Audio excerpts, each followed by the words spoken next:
just went. I'm slipping all over. I never saw it do that. Radhe Radhe. Radhe Radhe. Dandavat Pranam. Dandavat Pranam. Welcome to Sri Radha Vinodihari Mandir, Gopinath Bhavan.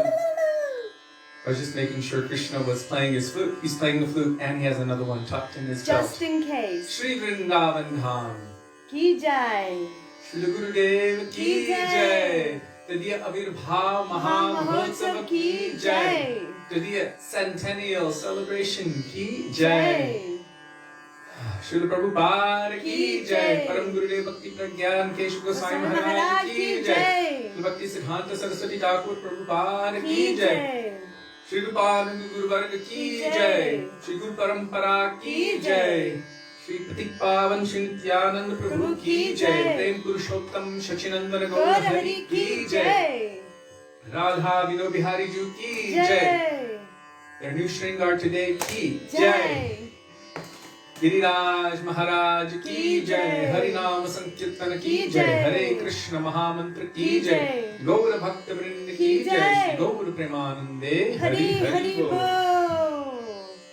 Jivapavana Prabhu said, flowers Ki Jai. Flowers Ki Jai. So the sound is a little bit different today because we're both going to be speaking and we only have one of these little mics. So you're just getting the sound through the phone. Directly from the phone. So please bear with us. Dandavat Pranama Vaishnavas. Dandavat Pranam. Hey Swastika. Radhe Radhe. Radhe Radhe. So as usual, we will begin with Mangalacharan. Page 1 of this book, Sri Gauriya Giti Guccha. Vandeham Sri Guru Sri Yuta Padakamalam. Calling on the grace, the mercy, the presence, the compassion, and the sidelong glances of our Gurudev, all of our Guru Varga, going all the way back through the original, to the original Guru, who is Krishna himself, and his Guru of Prem. Who is his Guru of Prem? Srimati Radhika Thakurani. Radhika Premer Guru Ami Shishya Nata. She is my Guru of Prem and she makes me dance various novel dances, Krishna says. So ultimately, she is the original Guru of Prem. So we'll start with Vandeham Shri Guru Sri Yuta Padakamalam. Oh, Jiva Pavana says sound is good. Yes, if you go to Banki Bihari temple, out in front, they have tons of malawalas. So many people with garlands there. And massive crowds. Today's festival downstairs in Gopinath Bhavan had about, at least 1,000. And then when it was Prashadam time, it filled up like 3 or 4 times, I think. So, it was pretty amazing.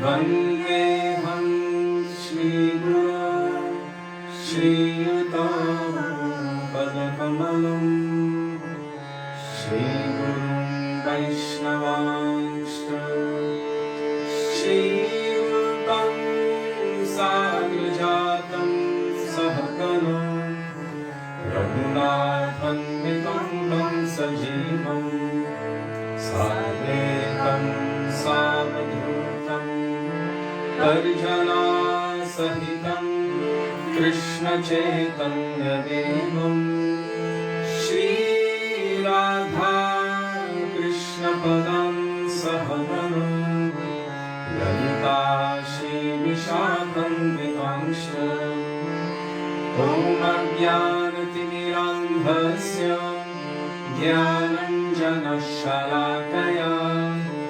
Chakshurundivitam Tasmai Shri Gurave Namaha Namaha Visnupada Radhikaya Priyatmane Shri Sriman Bhaktivedanta नारायणीति नामिने Shri Krishna लीला कथने सुदाक्षम् औदर्यमाधुर्य गुणैश्च युक्तम् वरं वरेण्यं पुरुषं महान्तं नारायणं तं शिरसं नमामि त्रिदण्डिनं भक्तशिरोमणिं च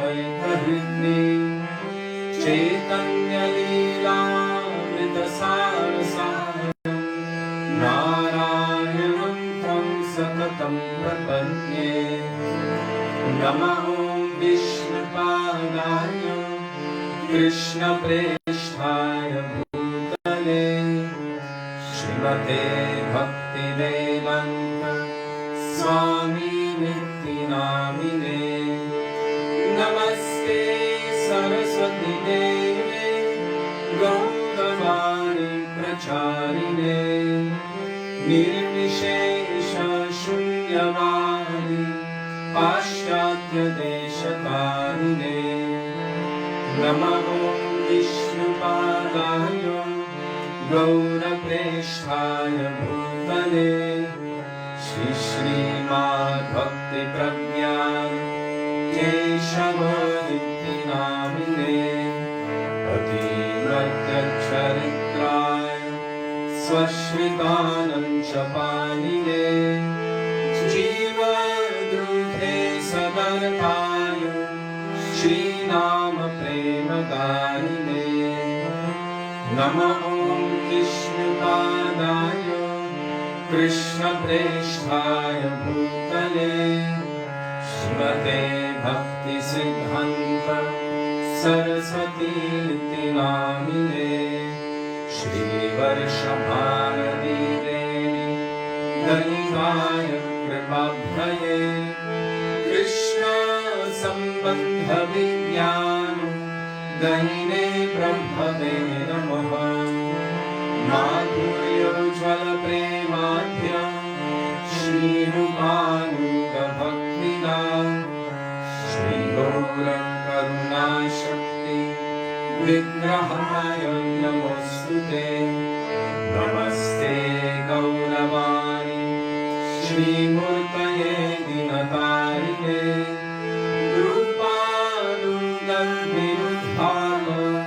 सिद्धांत ध्वंतहारिणे नमो गौरकिशोराय साक्षात् वैराग्यमूर्तये विप्रलम्भर सम्बोधे पदं मुञ्चायते नमः नमो भक्तिविनोदाय सच्चिदानन्दनामिने गौरशक्तिस्वरूपाय रूपानुकम्परायते गौराविर्भावभूमे स्वं निर्देश्वासजनप्रिय वैष्णव सर्वभौम श्री जगन्नाथाय ते नमः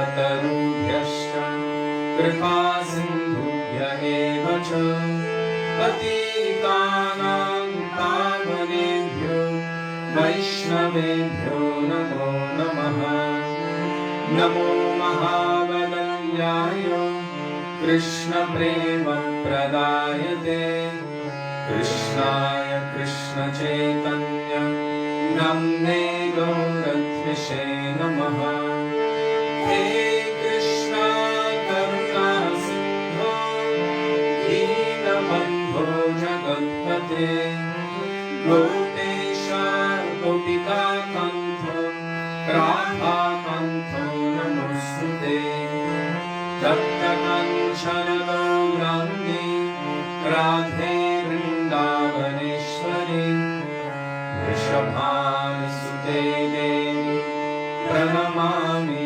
हरिप्रिये जयतां सुरतो कम्बो मम मन्दं मतेर्गते मत्सर्वस्वत्पदाम्बोजो राधामदनमोहनो दिव्यवृन्दार kalpadumala Srimad Nagar Sinhasanastho Shri Shri Radha Shri Govinda Devo Krishnali Sevyamano Smarami Shri Mantra Sarasanamhi Vanshivatatasnitaha Karshande Svare Gopi Gopinath Shri Sunaha Vrindaye Tulasi Devyai Priyaye Keshavasya Cha Krishna Bhakti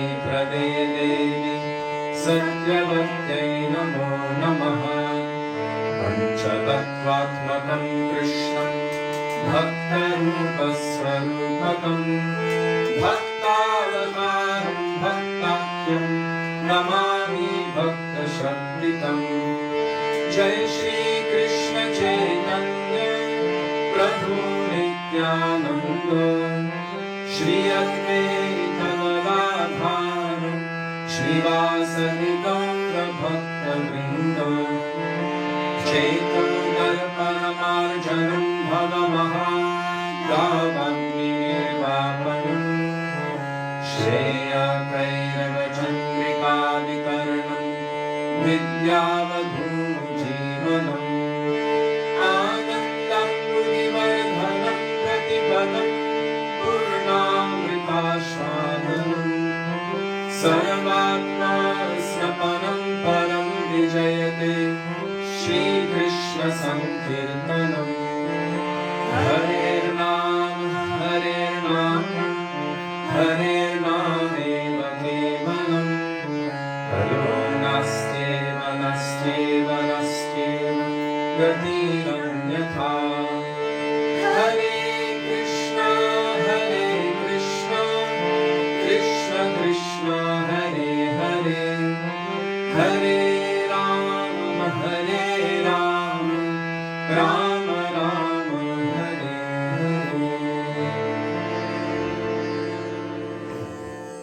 Dandavat Pranam. Dandavat Pranam.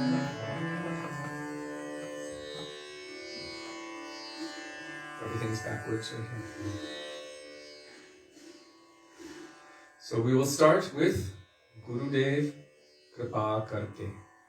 And I know we've told it before, but for those of you who are new to this thread, and also for those of you who aren't, it's for me ever fresh to hear it, although I've heard it maybe 100 times or more, and I've seen it personally with my eyes, but with every bhajan, Srila Gurudev would instruct us that we should make it ours, that we should somehow have a practical connection to it. And so, before singing the bhajan Gurudev Kripa Karke, I would like Sudevi to tell you the experience that we had with our Srila Gurudev.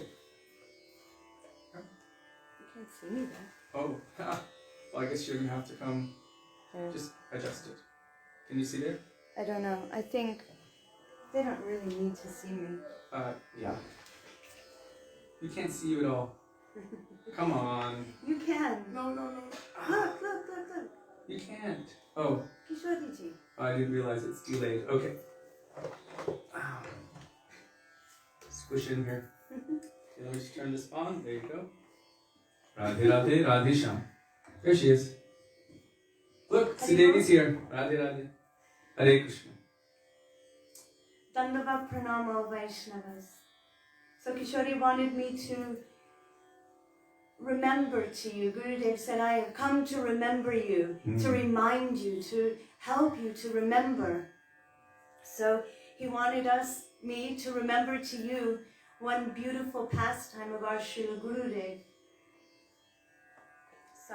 Once when we were in England, we were going to see Srila Gurudev, and we went to the place where Gurudev was staying. It was at the house of Yashodanandam Prabhu. So we go there, we knock on the door, and we have all of our kirtan paraphernalia ready to do kirtan. We're so excited, Gurudev is here. And there weren't so many devotees because it wasn't a festival. He just happened to be there for a little rest, and then he would do a little small kind of darshan kind of programs. So we were really happy, and we arrived there. And Brajanath Prabhu opens the door and he says, oh, today's no darshan. Gurudev is in a big, big meeting with big, big people. He can't come and see you. Today is no darshan. So we said, well, can we just come in and do some kirtan in front of Thakurji? We're here, we're with our instruments. So he said, no harm, come in. So we all went in, and I looked at everyone. There were about 7 or 8 of us, and I said, you guys, let's sing so loudly so that Srila Gurudev will hear us, and he'll be bound to come down. So we began, and we started to sing Gurudev Kripa Karke. And for those that don't know this, that bhajan was written specifically in honor and in affection for our Gurudev. So it has that special mood, especially in the hearts of his disciples. Oh, this was written for my Gurudev. It's so personal, and when we call out, it feels that. So we started to sing it, and instead of looking at Thakurji, instead of looking at the picture of Guru Parampara, we all were singing to the ceiling. Gurudev Kripa Karke. He was upstairs in the meeting. He was upstairs in the meeting, and we were just singing straight up to the ceiling, hoping that Gurudev would somehow or other, with those big, big people, hear us little people. So we were singing, and then all of a sudden, so astonishing, we look off to the side, and Srila Gurudev is coming down the stairs. And what is so astonishing is that Gurudev was in his 80s. So he would always be accompanied going down the stairs by Brajanath Prabhu or Sri Padmadhav Maharaj. He would hold their shoulder and come down. But today, he was by himself. He was holding the railing with 2 hands and looking at all of us. And one step at a time, he was coming down, and we were all like, Gurudev, and we're singing so excited. Then Gurudev came, and he sat directly in front of us, and we just were looking at him, singing this beautiful love song, this hopeful mood in the hearts of the disciples to our Sri Gurudev. Then he asked one devotee, oh, do you know the meaning of this? And just the month before, this devotee told Kishori, I don't know how to remember all these different words. It's in Hindi, it's in Bengali, and Sanskrit. Help me. Make me a CD of you doing it in English so I just know what I'm singing. And so he made her this CD, well, not a CD, a tape, back in the tape days. And it went, Gurudev, Gurudev. You have to do it on 2.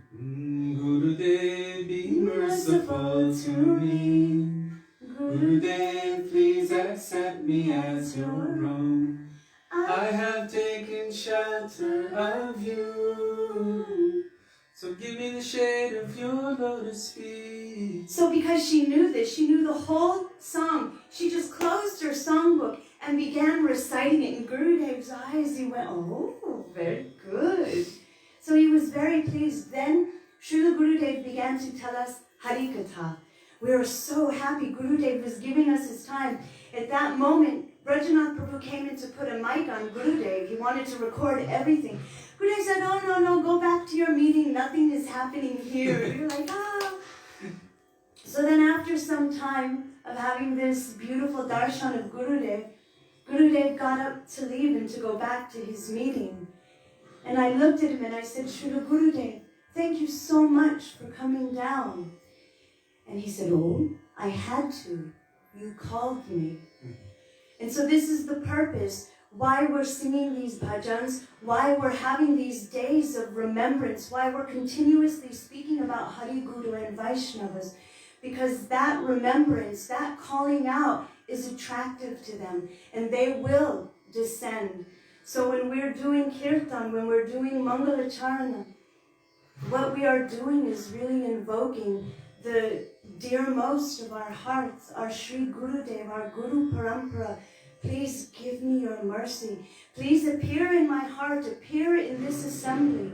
Please appear to us and give us your mercy. Even one drop of your mercy is sufficient to drown the entire universe. And I'm begging to be drowned in that, even though I don't deserve it. And if we call with this mood, then Srila Gurudeva is bound to come in our hearts. And how will we know? We will feel inspiration. We will have realizations. So many new things will come to us, and we'll understand Gurudeva is appearing in my heart and he's showing me everything. So we will begin this extraordinary event, the 100th year anniversary of Sri Guru's manifestation in this world. Today one Vaishnava said, when our Gurudev descended to this world, he said he made the world a beautiful place. He made it more beautiful. He made it a sweet place. Madhuram, he made it so sweet. So we're going to sing to the sweet beauty of our Sri Gurudev and our Guru Varg. Thank you.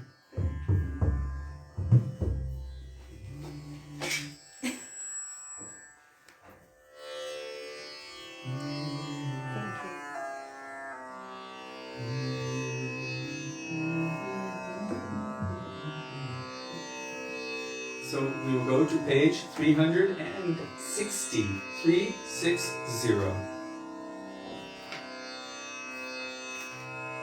In the songbook. And if you do not have the songbook, Jiva Pavana Prabhu very kindly posts the bhajans in the comment section of the thread. So just scroll to the most recent post of Jiva Pavana, and there you will find the bhajan with its translation and frequently followed by beautiful commentaries from our acharyas. Radhe.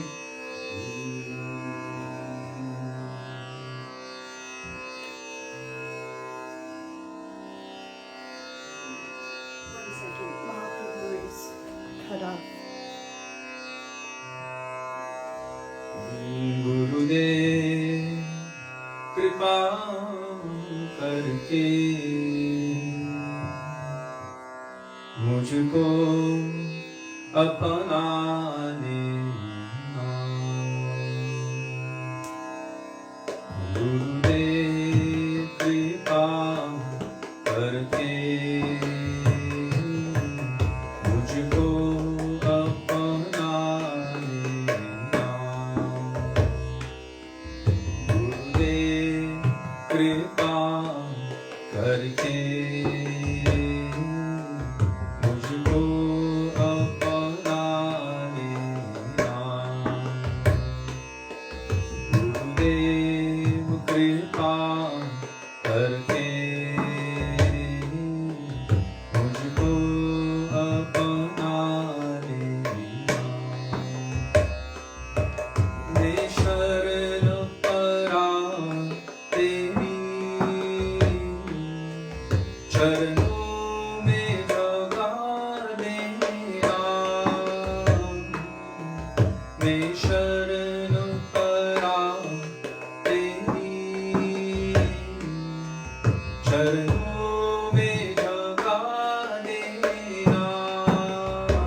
तदीय आविर्भाव महामहोत्सव की जय। श्री प्रभुपाद की जय। रूपान गौरी गुरुवर्ग की जय। श्री गुरु परंपरा की जय। Would you like to lead any specific bhajan? No? Okay. This is going to get... Put it behind you. On the... Here.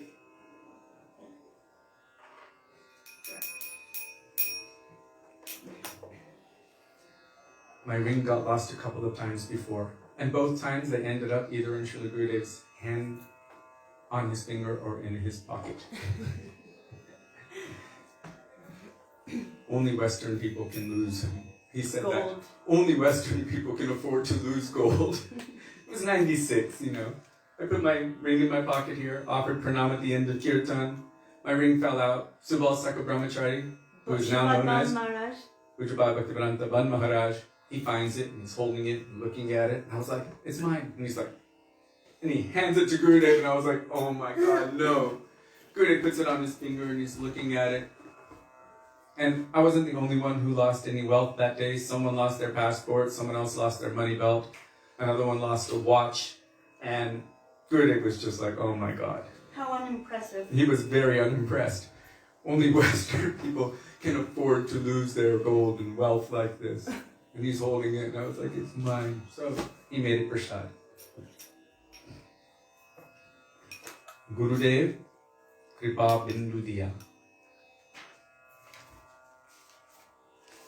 Page 32 by Srila Bhaktivedanta Thakur. You want me to read? Mm-hmm. I can try. I'm on tune. I can try.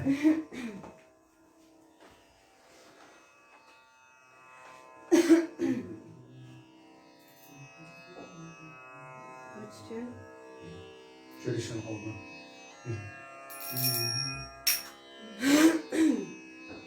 This to the Gurudev. Gurudev Kripa Bindu Diya Koro e Dase Vina Pe Kayati Hina. Gurudev Kripa Bindu Diya Koro e Dase Vina Pe Kayati Hina. Sakala Sahame Bala Diya Khoro Nija Mane Spriha Hina. Sakala Sahane Maladiya Koro Nijamane Srihodina. Kripa Bindu Diya Koro e Dase Vina Pe Kayati Hina. Gurudev Kripa Bindu Diya Koro e Dase Vina Pe Kayati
Shri Guru Charana Padma, Kevala Bhakti Sadma.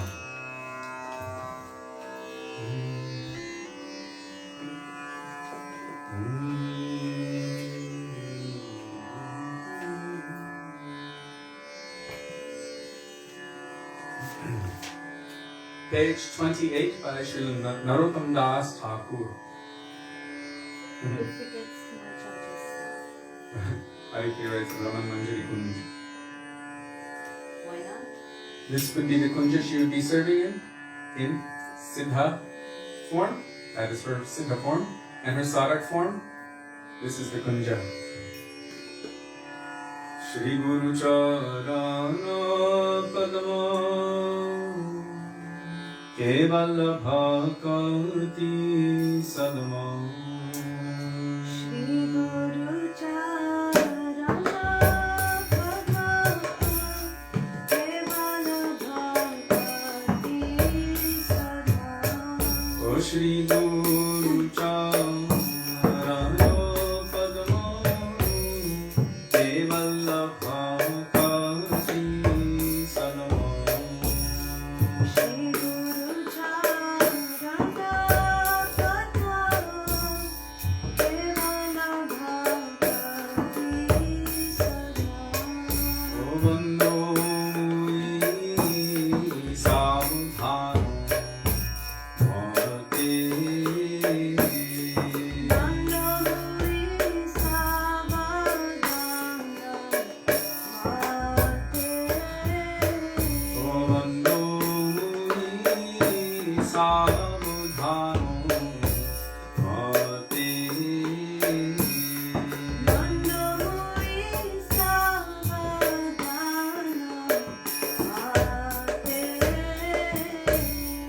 Jaharo Prashade Bhare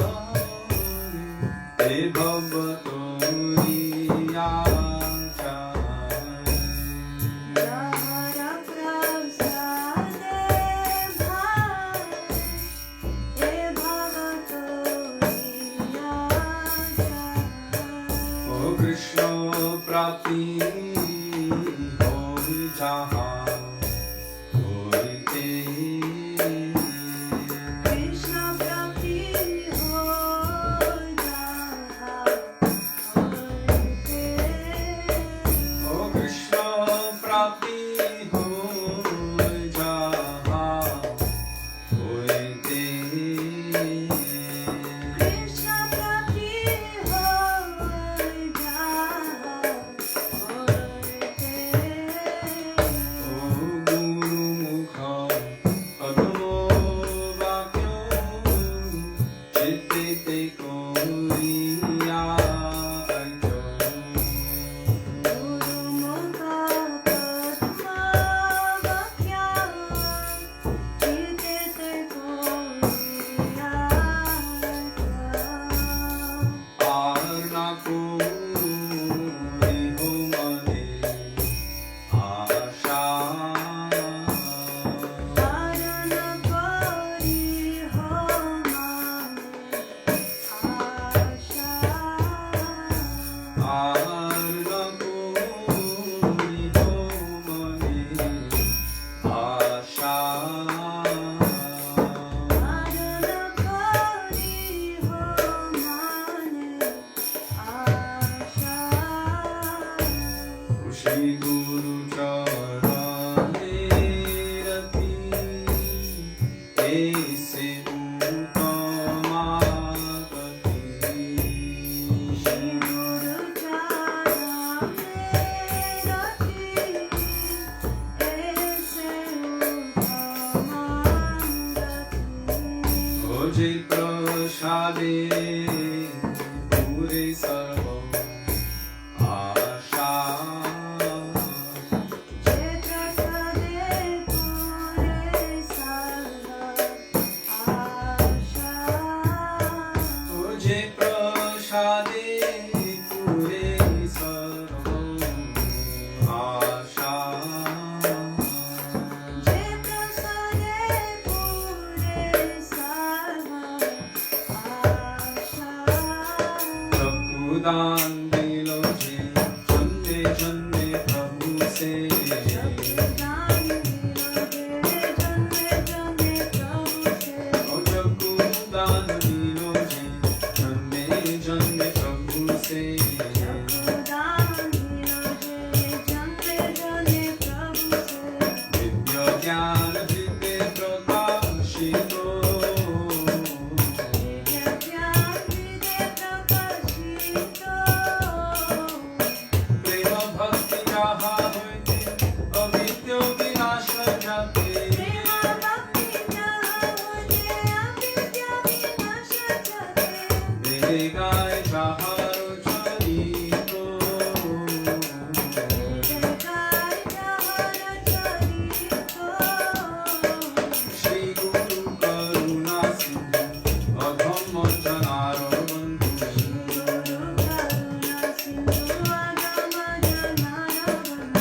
Prabhupada ki jai.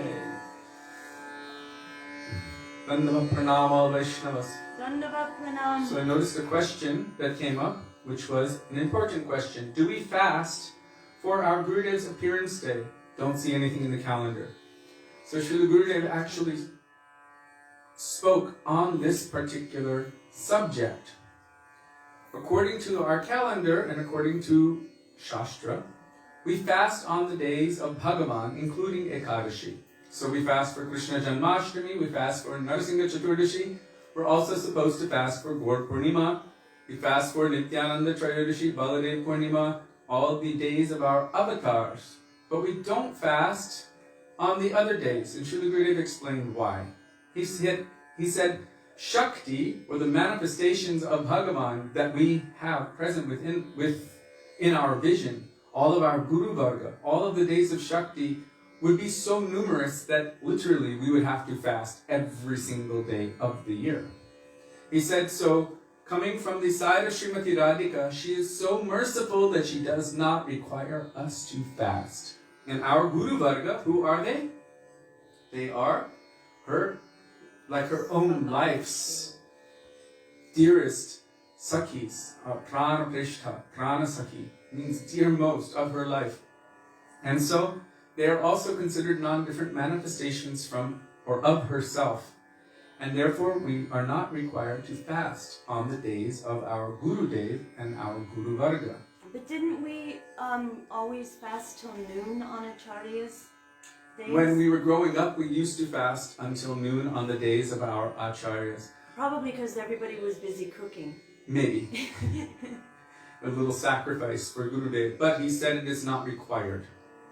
So it might be that one can choose to do so, but it is not required. Otherwise, we would literally have to fast every single day of the year. So definitely on Vishnu Tattva days, we fast the same as we would for Ekadashi. No grains, no beans. Very simple on the days of Vishnu Tattva. Believe it or not, many people don't know this, and I found this out the hard way. When I came to India for the first time to be part of the Gaur Purnima festival at the International Society for Krishna Consciousness temple, the Mayapur Chandradoya Mandir, I was thinking, this is the biggest Gaur Purnima festival of the year, of the world, and this is the place where it all started. So we're going to have the best prasadam ever. And I didn't know that they had us fasting. And then we were all waiting in line for a long time, and finally came out the bale fruit juice, then some buckwheat, and some peanuts, and a couple pieces of fruit. Some potato.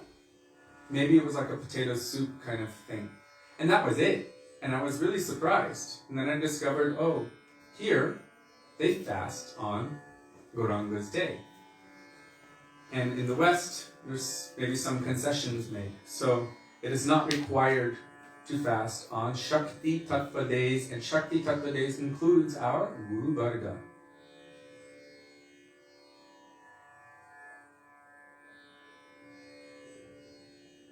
Radhe Radhe Dandavat Pranam. So we're just saying 3 Guru Bhajans. Gurudev Kripa Karke, Mujhko Apna Lena. Then Gurudev Kripa Bindu Diya Koro Edase. Then Shri Guru Charana Padma. Kevala Bhakti Sadma. Srila Gurudev Bhaktivedanta Narayana Goswami Maharaj explained that Guru Tattva is the essence of all of our Shastra teachings. For us, it's more important than anything else. Why? Because Guru is the heaviest substance. Gu means darkness, and Ru means one who delivers you from that. So Guru Tattva is the heaviest subject and the most essential. That's why Rupa Goswami says in Bhakti Rasamrita Sindhu, first of all, Ado Guru Padashray. Surrender unto the lotus feet of Sri Guru. Without doing that, then, what's that verse? Krishna Kripa. Come on, Krishna Kripa, bowl of Shrikant. What's the verse? If you don't worship Guru first, then everything else is rendered fruitless. He taught me this verse, so I'm calling him out on it, because he was testing me the last time. Yes. He wished you a happy birthday, and then he's like, what's that verse? What's that verse? Krishna Kripa. It is the essence. In fact, if you look through Srimad Bhagavatam, if you look through all of our Gaudiya Vaishnava scriptures, you will see that more prominence is given to the devotees than to Bhagavan himself.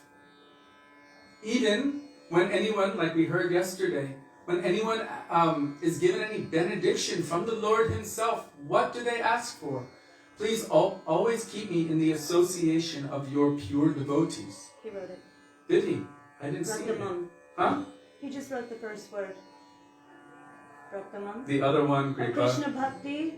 Yes, Sudevi got it. But No, he's got it. Krishna Bhakti Janma Mul. no, the other one. The other one, Kripa. You're The in one where trouble. it says, without first worshipping Guru, everything else is fruitless. Come on. You know it, Sudevi. How did you know it, Sudevi? She started with the Sanskrit shlok. She's like a sponge. She absorbs all of these things. Amazing. So, Srila Gurudeva was explaining this point, and if you see the prayers of Prahlad Maharaj, the prayers of all of our Guru Varga, they're all for one thing. Of course, Radha Dasyam, but they want, there you go, Pratamam tu Gurum Pujam. Thank you. Anyatha Nishphalabhavet. First of all, you worship Sri Guru, otherwise, how can you make that connection? The first manifestation of Krishna in your lives, in our lives, is Gurudev. How do we know this? Because Chaitya Guru in the heart, Paramatma or Krishna in the heart, manifests externally to the senses of the individual jiva who is bound in this world. Why? Because we cannot directly detect the presence of Paramatma inside with our material senses. Jive Shakshat Nahitate Guru Chaitya Rupe. Therefore, he manifests as Diksha Guru and Shiksha Guru outside to interact with us. This is quite interesting because our Srila Gurudev, Srila Bhaktivedanta Narayana Goswami Maharaj, very heavily utilized this principle to explain to us and really, I'm going to use this word, drill into us, that we do not accept the idea of, after the disappearance of Sri Guru, that anyone can just claim to be his disciple. Means without accepting you as his disciple, you might accept him as your Guru and he can be considered Shiksha Guru, but you cannot claim that he is my Diksha Guru. Otherwise, this is like Ekalavya philosophy. You know Ekalavya? He was a very skilled archer. Dronacharya had vowed to Arjuna, you will be the best archer in the world. So, as his military guru, he made this promise to Arjuna. Ekalavya became so good when Arjuna saw, he was like, you vowed to me that I would be the best. What Ekalavya had done was accepted Dronacharya as his guru by mind and heart and took from him, but without being properly accepted by him. In other words, he took from him without being accepted, without permission. What is it called to take something from someone without permission? Thievery. Thievery. Why did not Dronacharya want to teach him? Because he was aparadi to Krishna's devotees. Dronacharya could see that. Dronacharya knew it. Our Gurudev explained. So therefore he didn't accept him. What did he accept? The thumb of his right hand. Okay, you've taken so much from me, you have to give it. You have to give me something in return. So our Srila Gurudev, have you ever seen an archer without a thumb? It's a little bit difficult. He was still pretty good. He was still really good, but it does slow you down a bit because you can't grab the arrows like that. You have to grab them like that. So Dronacharya requested that from him. You've taken so much from me without permission. So you have to give me something, but I'm still not accepting you as my disciple. And what did Ekalavya do? He sided with the Kauravas against the Pandavas, against the devotees of Krishna. So this idea of just accepting someone as one's guru without being accepted in return, this means that there's no sambandha or relationship. It's some kind of creation of the mind. And our Srila Gurudev very heavily preached against this idea. The idea of guru and disciple is the idea of a relationship. Sambandha must be there. And then when one melts the heart of their Gurudev by their service and by their desperation, and Guru has accepted that disciple, then Guru will give something in reciprocation, and that is Bhakti Sukriti, the increase of the desire to want to serve Krishna. This will be given in essence or awakened within the heart of the disciple. So I brought that up in this case because our Srila Gurudev did focus a lot of energy on this particular subject. It is otherwise known as Ritvikvad, means the idea that I can initiate on behalf of anyone in our Guru Parampara. So in this connection, I'm going to tell a quick story, which I don't know if I've told much. I was in Fiji. We were in Fiji Islands with our Srila Gurudev. And my father, Mittaladish Prabhu, had published something, a lecture or a pamphlet based on Gurudev's lectures about this Ritvik initiation process. And Gurudev saw it just from the outside and glanced at it for a couple of seconds. And then he said, is he for or against? I said, this is your lecture. He's published it. He said, oh, like this. And then he was reading a little bit. And he said, oh, your father is good in all Siddhanta. And then I asked Gurudev, I said, I don't understand this conception. If someone can initiate you on behalf of this Guru, well, why can't they initiate you on behalf of their Guru or their Guru? What if I want to be a disciple of Srila Bhaktisiddhanta, Sarasvati Thakur, or Prabhupada? And he said, no, I want to be a disciple of Rupa Goswami. And I said, well, I want to be the I want to be the disciple of Krishna, the god brother of Brahma, I said. And he said, I only want to be the disciple of Srimati Radhika and no one else. So, whatever it was, it didn't matter how it was, but he always would bring it to that point. But he liked that logic. He's like, good, this is good, this thought process. He liked it. This idea that anyone can initiate you on behalf of anyone in our Guru Varga, then I can become senior to my Gurudev by taking initiation from anyone who says, well, I'm not qualified, but I'll give you the connection. According to Shastra, Srila Gurudev would always say, only someone who has something can give that thing to you. Bhakta sanjataya bhakta. If you want bhakti, then you must approach the bhakta. Take shelter of the bhakta, and by that association, bhakti will awaken. If you want $1,000, what can someone with $5 give you? Only 5. You need to go to someone who has the sufficient currency to be able to give you what you need. If you want the treasure of Krishna Bhakti Ras, then you must approach someone who has that in their heart. And that is why Rupa Goswami has said, Kishtan Brajetat Anuragi Jananugami, that one must always be under the guidance of a Braja Rasik, Ragatmika, in our case, Rupa,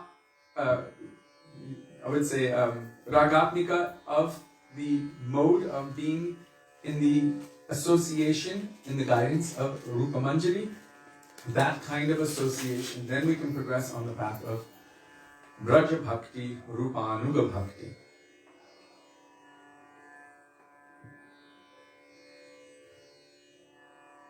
Anyway, Srila Gurudev's mood was always like that. He would always bring everything to Srimati Radhika. I don't think he could help himself. It's his nature. Today, downstairs, different devotees, it's the first time I've heard them speak like this. From other mutts. From other mutts. Not even other mutts, other lines. The line of Rupa Kaviraj. No, Rupa Kaviraj? Yes. And from other Gaudiya mutts. But almost every person who spoke, they basically said, the speciality of your Gurudev, Bhaktivedanta Narayana Goswami Maharaj, is that Rupa Goswami, he came to give what Chaitanya Mahaprabhu wanted to give this world, Manjari Bhav. After some time it became covered. But then again, Vishwanath Chakravarti Thakur came and he re-established that, re-inaugurated it. Again, after some time it became covered. Even Bhaktisiddhanta Saraswati Prabhupada and his disciples barely touched on this subject. Although it is the essence of all of our aspiration. But our Srila Gurudev... And they knew it well. They knew it well, but they barely touched on it. But our Srila Gurudev, Srila Bhaktivedanta Narayana Goswami Maharaj, opened the floodgates of this to the entire world. At that moment, everyone just started cheering and clapping. Yes? Rudra is asking, so Ritviks are wrong? But I think this is a topic for maybe tomorrow or the next day, because it's a very big topic and there will be lots of questions. Yes, we will discuss it another day. Today we're going to specifically try to just touch on the main points of our Gurudev's preaching. This is one of the main points. It was a very important point that he wanted to make, and we will go into it deeply. But Gurudev had very strong words actually to say in this connection. Our parampara. Huh? Our parampara. Yes, and in fact our Gurudev, it was attributed to Srila Bhaktisiddhanta Sarasvati Prabhupada, but actually it was a quote from our Gurudev. And he said, to think that there is no pure devotee present within this world, that one will not be able to take advantage of their association. To think like this is an atheistic opinion. So if you let that idea sink in, that means there's always a pure devotee present. And the only reason that someone would actually leave the conceptions of our Guru Varga, our Guru Parampara, and all Shastra to venture into that kind of territory is because they don't have faith in Guru Tattva itself. That Krishna is eternal and that his manifestation of Guru or Guru Tattva itself is eternal. I don't have faith in that, therefore I'm going to create or concoct my own process. So just let that quote, that thing sink in. It is an atheistic opinion. Atheistic means actually I don't believe in the mercy of Krishna. And that is his prominent, most powerful that is the quality of this world. And according to Jaiva Dharma, that is the purpose of the entire material creation. For Krishna to extend his mercy. And what is the prominent way his mercy comes? Krishna Kripa Shri Murti. Krishna Kripa Shri Murti, the embodiment, the form of the mercy and compassion of Krishna, otherwise known as Shri Guru. So today is Guru Day. Today is the Avirbha Mahamahotsava, the great festival observing the anniversary, the 100th anniversary of the appearance of our Srila Gurudev, Srila Bhaktivedanta Narayana Goswami Maharaj in this world. And what has he done? He has given so much, so many details and reconciliations and instructions and teachings to help us understand what is favorable and what is unfavorable, so that we can quickly and rapidly move on the path of bhakti. Thank you, Sonam. Yes. Sri Vrindavan Das Thakur in Chaitanya Bhagavat explains that if you worship one devotee and don't appreciate other devotees, it is worse than being an atheist. And in fact, in this case also, he's speaking about Mahaprabhu and Nityananda Prabhu, that if you're only accepting that aspect, the God aspect, and not the Guru aspect, which is Nityananda Prabhu, this is the logic of half a hen. That you're taking the one, but you don't want to take the other half. Well, you're not going to get anything. So first of all, pratamam tu gurum pujam. One must serve and worship Sri Guru. Even Krishna says this in Bhagavad Gita. First of all, tadvidhi pranipadena pariprashnena sevaya upadekshyanti te jnaninas tattvadarshinaha. If you want to know the truth, then you must approach someone who knows it, who is a tattva darshi. Sudevi, what is the meaning of tattva darshi? One who has experience of the truth, one who knows the truth by practical relationship. And who is the truth? Braje Brajendra Nandan Shama Sundar Shri Krishna in Vrindavan. Very good. You get pumpkin soup.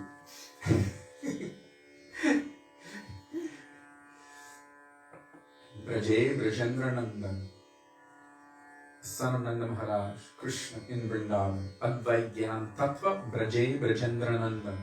Srila Gurudev also focused a lot of energy on helping all the devotees understand this. What is Advaigyan Paratattva, the supreme non-dual absolute truth? That is Krishna himself in Vrindavan. Everything that Gurudev said, I remember the first, it must have been 3-4 years. There was a lot of things he said that I thought, that's a little bit of a stretch. I never heard that when I was growing up. And of course, I always thought I knew everything. I don't know if I still do. But I always thought I did before I came to Gurudev, and when I met him, it was like, oh, I don't know anything. And then he would say things, and I would think, oh, that's a bit of a stretch.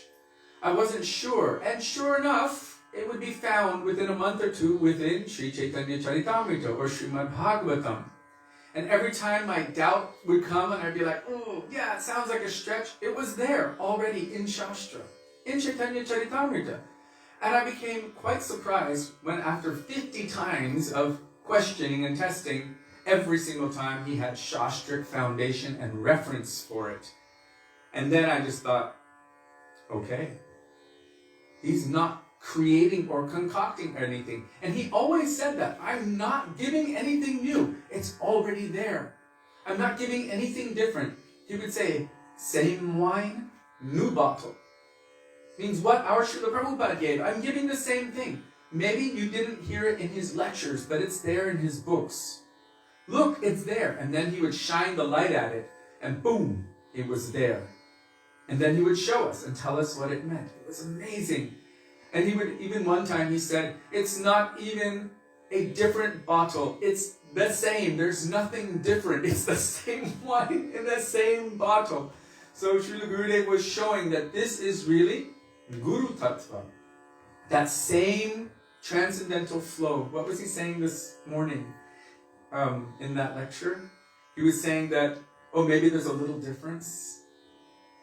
Oh, he said there may be a difference in the way we speak. He said, your Prabhupada would say to drink water, and I might say, drink only clean water.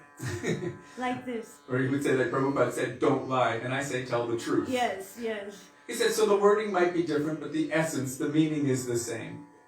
So he was explaining it like that. So now,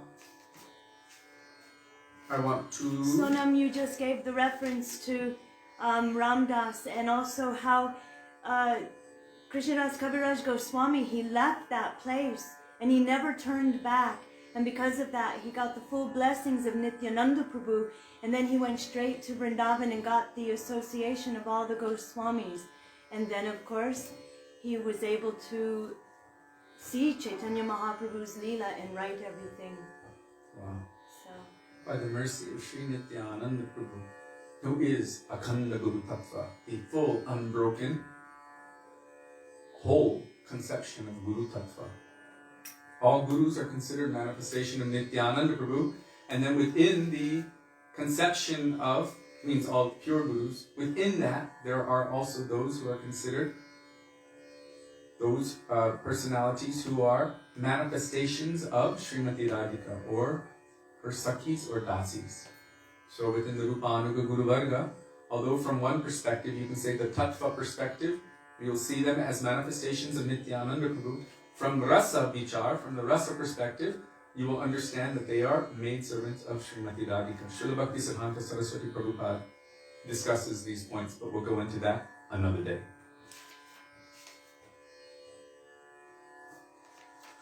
So now we will call out for the mercy of Vaishnavas. Vaishnavas, in this case, these Vaishnavas that are being referenced to here are Sri Guru, but in the form of Gurudev and or Shiksha Guru.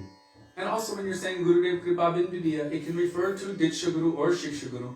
According to Shastra, according to Sri Chaitanya Charitamrita, Diksha Guru and Shiksha Guru are one in essence.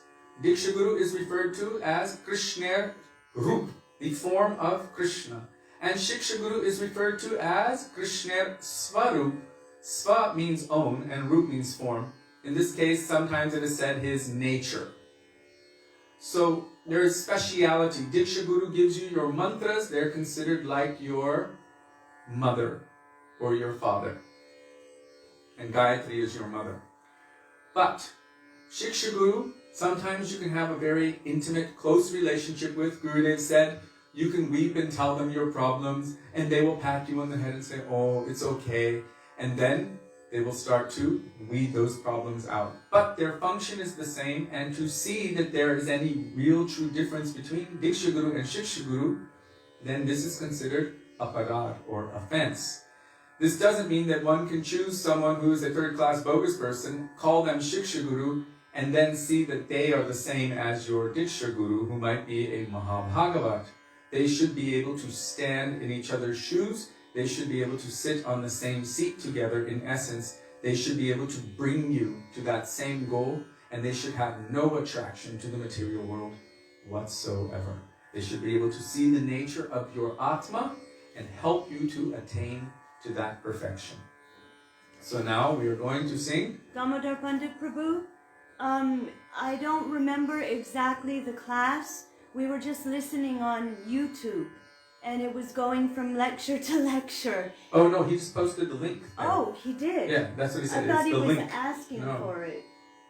Oh, wonderful.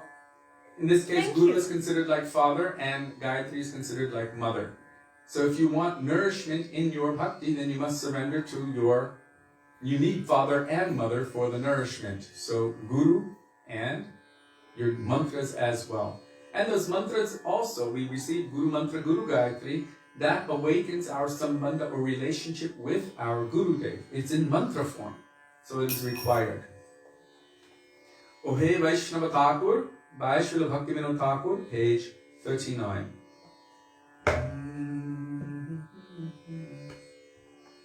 Ohe Vaishnava Thakur, Doyar Sagar, Edase Karuna Kori. Ohe Vaishnava Thakura, Dayar Sagar, Edase Karuna Kori. Diya Pado Chaya, Shodho He Amare. Diya Pada Chaya, Shodho He Amare. Tomar Charan Dhori. Tomar Charana Dhori. Ohe Vaishnava Thakur, Doyar Sagar, Edase Karuna Kori. Ohe Vaishnava Thakura, Dayar Sagar, Edase Karuna Kori. Chaya Vegodam, Chaya Doshashori, Chaya Gunadeho Dase. Chaya Vegadomi, Chaya Dashashori, Chaya Gunadeho Dase. Chaya Sato Sangam, Deho Heyamari, Jaya Sata Sangha, Deho He Amare. Doshe Chisange Hoyashi. Doshe Chisange Rache. Ohe Vaishnava Thakur, Doyar Sagar, Edase Karuna Kori. Ohe Vaishnava Thakura, Dayar Sagar, Edase Karuna Kori. Ekatiyama nahi paiva, harinamo sankirtane. Ekatiyama nahi parivana, Harinama Sankirtane. Tumi kripa kori, Shraddha bindu diya. Tumi kripa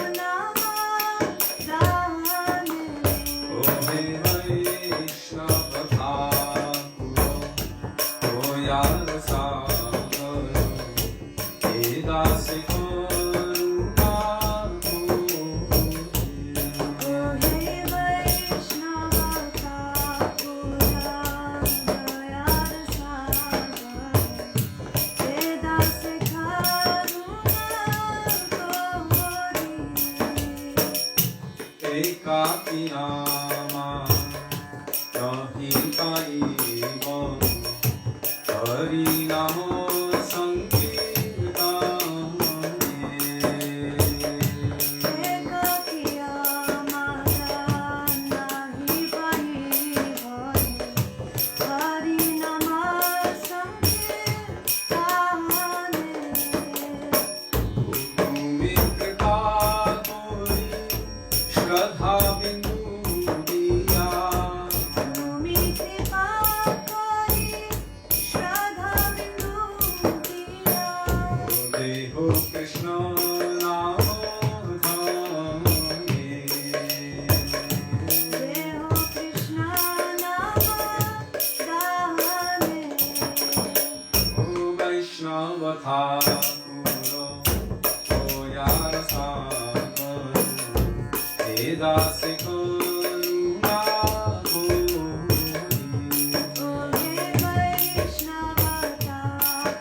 Another major speciality of the preaching of our Srila Gurudev was about sadhu sangha, the absolute necessity for sadhu sangha, for the association of the pure devotees of the Lord.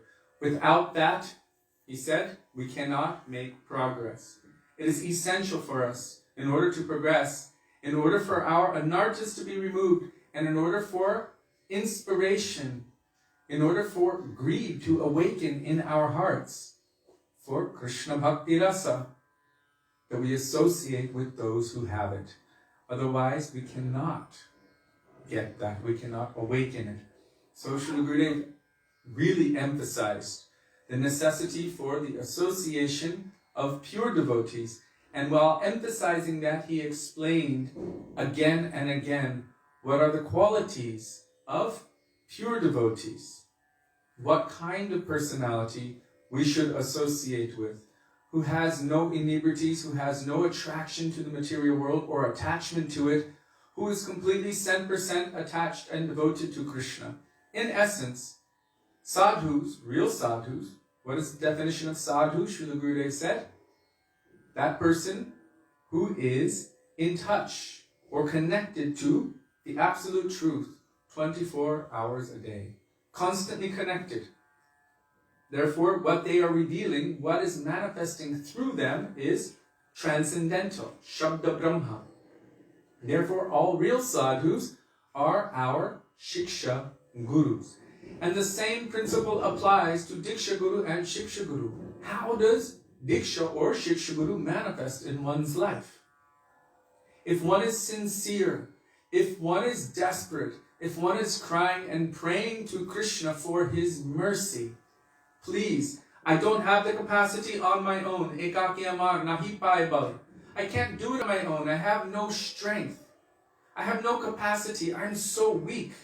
I just remembered something when I said that many years ago when Gurudev first told us to travel and preach. He's like, oh, yes, you should use your energy for traveling and preaching. And I was like, yes. And I was all excited. And then he looked at me and kind of squinted his eyes and sat back a little bit. He said, but you are so weak. And I'm like, no, I'm strong. I made this kind of, and then he said, we'll see, like that. But we are. That's why we're bound in this material world. We're so weak. What attraction do we have to Krishna? We're attracted to everything else in this material world. We are bound by the 4 defects: illusion, making mistakes, imperfect senses, the tendency to cheat others. Therefore, we require help from outside of ourselves to pull us out of this well of illusion. Or what did he tell your brother? What did he say? The well is on fire. The well is on fire. Do you understand? The well is on fire. Then he said, we have seen these things. My brother said, no, I don't understand. And then he said, the well is on fire. We have seen. We have seen. He said, the well is on fire. So we are in such a situation. Sorry, what? I was saying my brother's life subsequently, because he didn't listen, was on fire. And he experienced that fire firsthand. So, but that fire is what is burning all of us in this material world. And in order to become free from the pain of being burnt by that fire, what does one do if you're trapped in a well that's on fire? The only thing we can do is cry out with the utmost sincerity to the ceiling, Gurudev kripa karke mujhko apna lena, calling out very loudly to Krishna for his mercy. And how does that mercy come? Sansara davan lalitha loka pranaya karunya ghana ghanatvam praptasya kalyana gunarnavasya vande guru shri charanarvindam. Hearing that pitiful cry of despair, of desperation. In Javidharma, the words were used in extreme anguish. That person who's crying out with sincerity, that call will be heard. And that the proof of that call being heard is that Krishna's mercy will take a form and manifest. The example given by Srila Vishwanath Chakravarti Thakur is that Krishna's mercy condenses and takes a form compared to a very heavy rain cloud. And that rain cloud can go anywhere and extinguish that blazing forest fire of material existence. That rain cloud, the form of the condensed mercy of Krishna, is known as Sri Gurudev. Sri Gurudev ki jai. I don't know why we sang that line twice. Somehow, I think it was meant to be Tumi kripa kori shraddha bindu diya. Oh Gurudev, please be merciful to me. Oh Vaishnava Thakur, please give me even just one drop of faith. Faith is not a cheap thing. Real faith, paramartic or transcendental faith, is the first particle of prema. That Shraddha is not something that I manufacture from here. I believe. That's something different. Then you can choose to not believe. But Paramarthik Shraddha is transcendental, which means it is mercy, which is in essence descending. And that descending mercy is what awakens what is inside. And so that Shraddha comes out, this faith. What is the definition of Shraddha? Shraddha shabde vishwash kohe sudridanishchoy Krishna bhakti koile sarva karma krita hoy. Srila Gurudev would test us on all of these verses again and again and again. What is the meaning?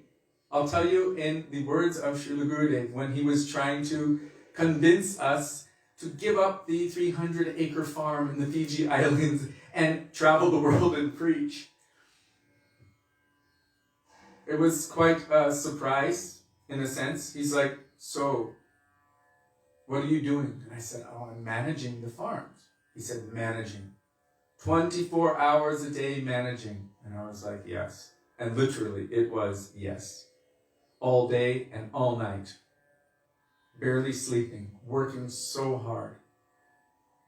And he said, what time is there for Krishna? And I said, nothing. He said, then what is the use? Better you should use your energy for preaching. He didn't want us to remain in that situation anymore if it was not favorable for Krishna Bhakti. And then he gave a little story. He said, once upon a time, there was a man. He decided, I'm going to give up everything. I'm going to go to Vrindavan and do bhajan. As he was walking toward Vrindavan, he developed a little bit of fear in his heart. Gurudev was telling this. Was it at the airport? I can't recall. Maybe it was the airport before he was about to leave to go to the next location. He said he began to have a little fear in his heart. How will I be maintained? How will I be able to continue? Then Gurudev said, just then, the wind blew and it knocked a nest out of the tree. And when that nest fell from the tree, the egg that was in it cracked open. But the mother was nowhere. She was out somewhere else hunting for food. And that egg cracked open, and from it came a small little helpless baby bird. And Gurudev started making the sound of that little bird. He was saying, chee, chee, chee. And that man began to wonder, oh my God, how is he going to survive? He's alone, he has nothing. How is he going to live? Gurudev said, just then another breeze blew. And some insect, I think he was referring to a moth or any kind of small insect. He said the wind blew that insect into the egg karas, means the juice of the egg, and it slipped into the mouth of the baby bird. And that man thought, if Krishna is able to take care of this helpless baby bird in such a situation, and in fact he's actually taking care of every living entity in all of creation, why can he not take care of me? And so with conviction, he marched forward toward Vrindavan to do bhajan. This is what Srila Gurudev gave at the time to inspire us. Don't worry about that. Give it up. You should go traveling and preaching. And we were like, okay, we had no source of income. We would have had no home, which we had no home for 20 years. And Gurudev just gave that booster. This is the definition of Shraddha. Shraddha, what Gurudev was giving. Shraddha shabde vishwash kohe sudrida nishchoy Krishna bhakti koile sarva karma krita hoy. You're not saying that we have it. No. Gurudev was giving the definition of Shraddha. I don't have that yet. I'm praying for one day that to manifest. That's why I'm saying, Tumi kripa kori Shraddha bindu diya. Please be merciful to me and give me just one drop of Shraddha, this transcendental faith. So, according to all revealed scriptures, Krishna bhakti koile sarva karma krita hoy. The definition of Shraddha, or this transcendental faith, is that just by engaging in the process of Krishna bhakti, automatically all other obligations are taken care of. As Srila Gaura Maharaj would say, nothing to do, Baba, nothing to do. That wasn't planned, just so you know. She just knows it. I learned it from her anyway. So,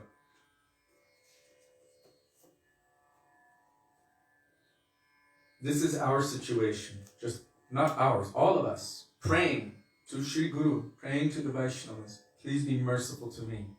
In fact, we are dependent upon Guru and Vaishnavas for all of this. Without them, without their mercy, we would be hopeless. In fact, that is the manifestation of Krishna's mercy in this world.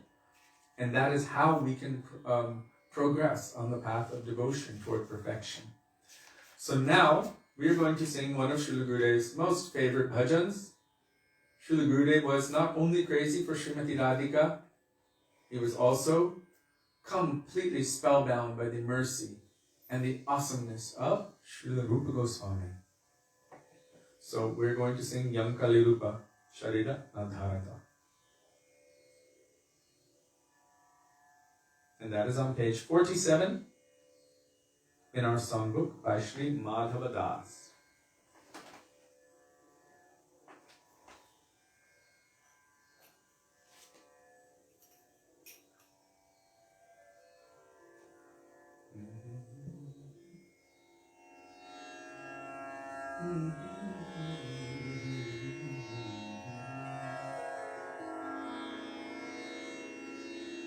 Yang Kali Rupa Sharira Nadharato. Yang Kali Rupa Sharira Nadharato. Yang Kali Rupa Sharira Nadharato.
Prabhu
Goswami Pad ki jai. Do you want to say something about this?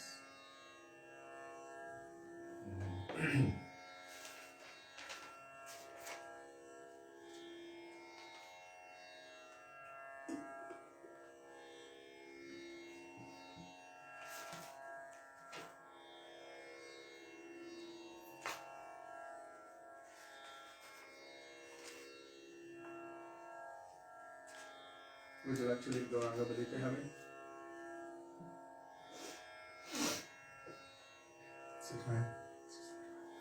Gauranga Balite Habe, Pulaka Sharir, page 86. That includes Nityananda Prabhu, Chaitanya Mahaprabhu, Rupa and Raghunath.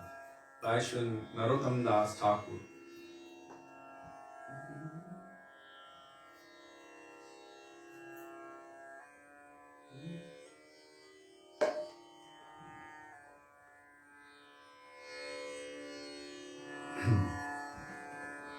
Shri Krishna Chaitanya Prabhu Nityananda Shri Advaita Gadadhar Srivasadi Gaur Bhakta Vrinda. Shri Krishna Chaitanya Prabhu Nityananda Shri Advaita Gadadhar Srivasadi Gaura Bhakta Vrinda. Jayo Shri Krishna Chaitanya Prabhu Nityananda Shri Advaita Gadadhar Srivasadi Gaura Bhakta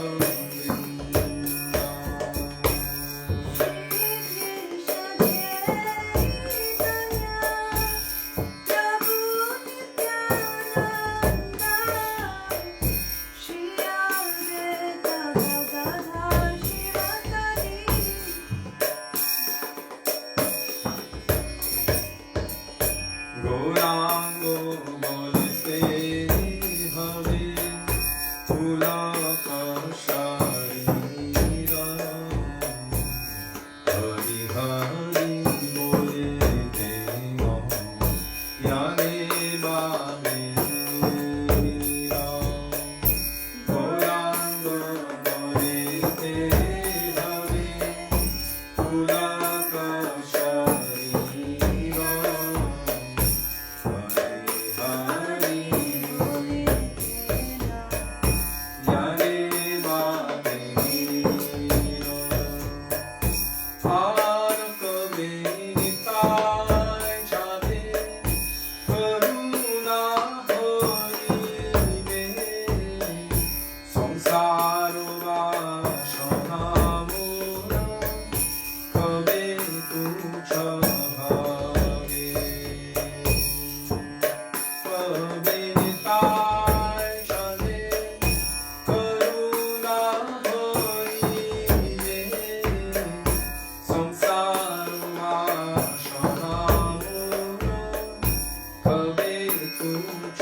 Gaurango bolte have pulaka sharira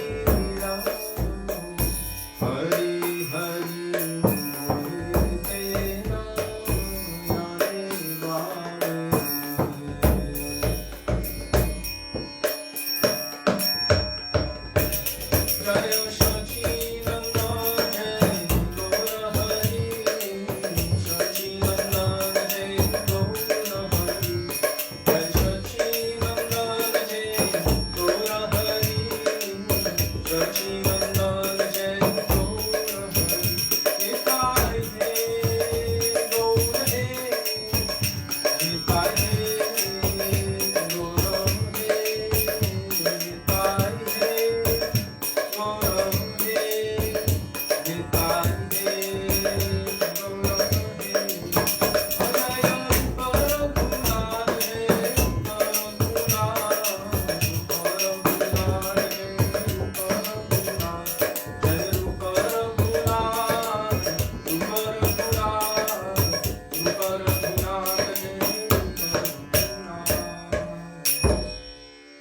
पति पावन श्री नित्यानंद प्रभु की जय। प्रेम पुरुषोत्तम शचिनंदन गौर हरि की जय।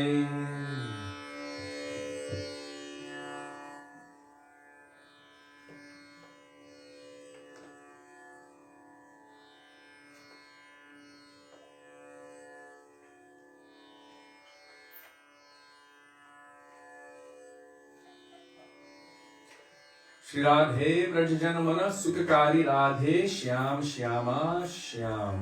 And Hare Krishna. Did you want to lead this one, Sudevi?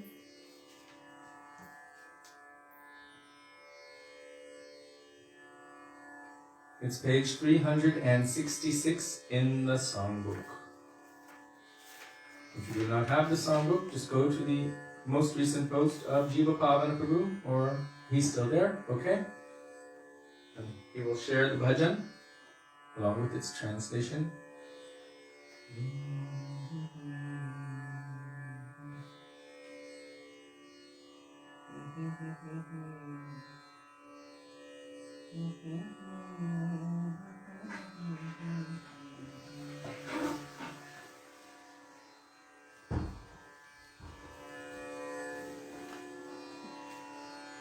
Shri Radhe Braja Janamana Sukhakari Radhe Shyam Shyama Shyam. Shri Radhe Braja Janamana Sukhakari Radhe Shyama Shyama Shyam. O Radhe Braja Janamana Sukhakari Radhe Shyam Shyama Shyam.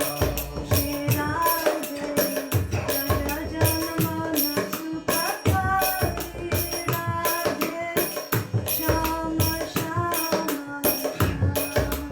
Radhe Shyam Shyama Shyam. Radhe Shyam Shyama Shyam. Radhe Shyama Shyama Shyama Radhe Shyama Shyama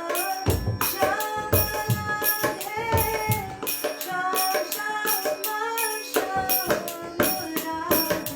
Braja Janamana Sukhakari Radhe Shyam Shyama Shyam.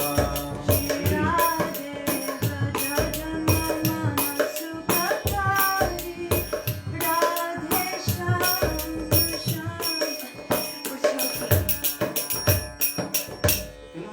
Oh, what's happening? Mora mukut makarakrit kundala galavajanti vara.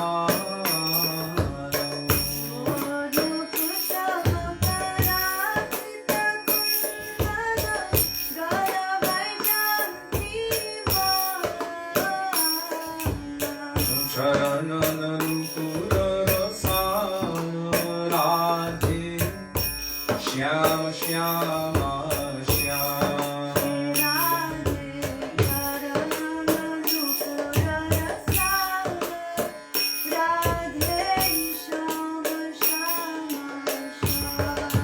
Radhe Braja Janamana Sukhakari Radhe Shyam Shyama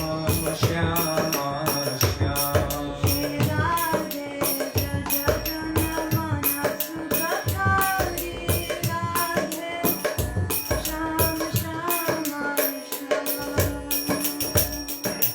Sundara Vadana Kavalalochana Anti Chitta Manohari.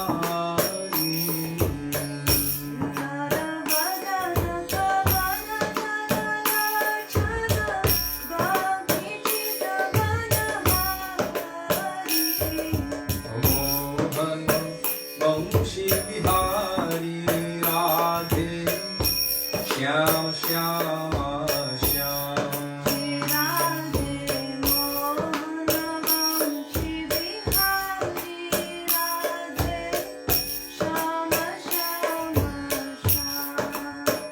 Oh Radhe Shyam Radhe Shyam, Radhe Shyam. Radhe Shyam, Radhe Shyam, Radhe Shyam, Radhe Shyam. Radhe Radha Janmana Sukari, Radhe Shyam, Shyama Shyam. Radhe Radha Janmana Sukari, Radhe Shyama Shyama Shyam. Vrindavan mein dhenu charave, gopi janna manahari.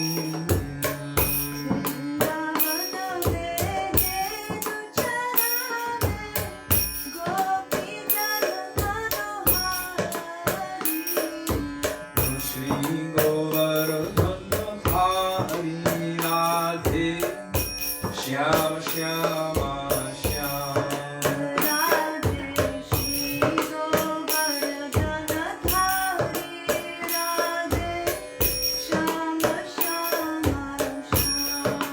Radhe Bhajan Manasukari, Radhe Shyam, Shyama Shyam.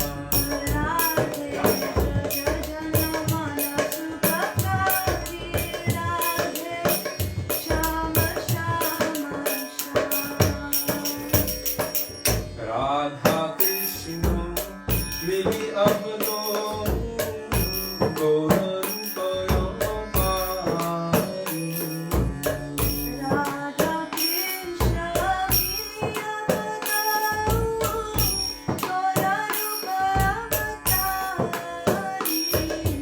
Radha Krishna mili abdo Gaura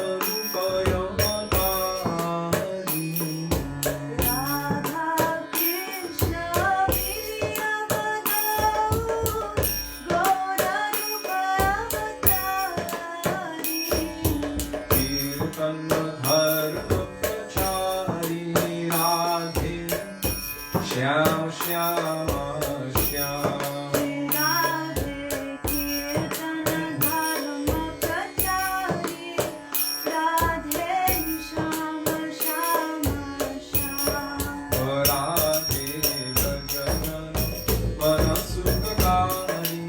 Radhe Shyam, Shyama Shyam. Radhe Bhajan Manasukari, Radhe Shyam, Shyama Shyam. Tumina mere aur na koi, Ram Rupa Yogatari.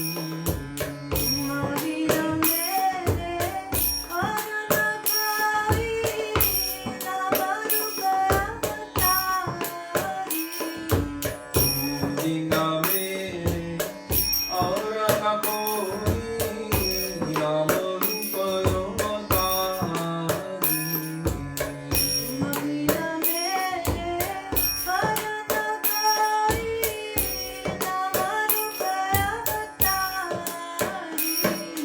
Charan mein balihari, Radhe Shyam, Shyama Shyam.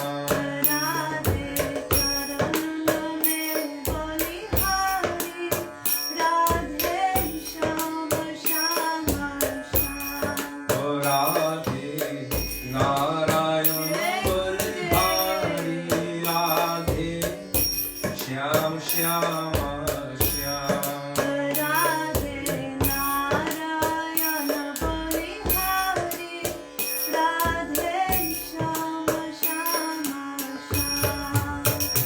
Radhe Shyam, Radhe Shyam, Radhe Shyam, Radhe Shyam.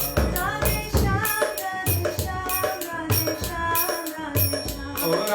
Shyam, Radhe Shyam, Radhe Shyam, Radhe Shyam.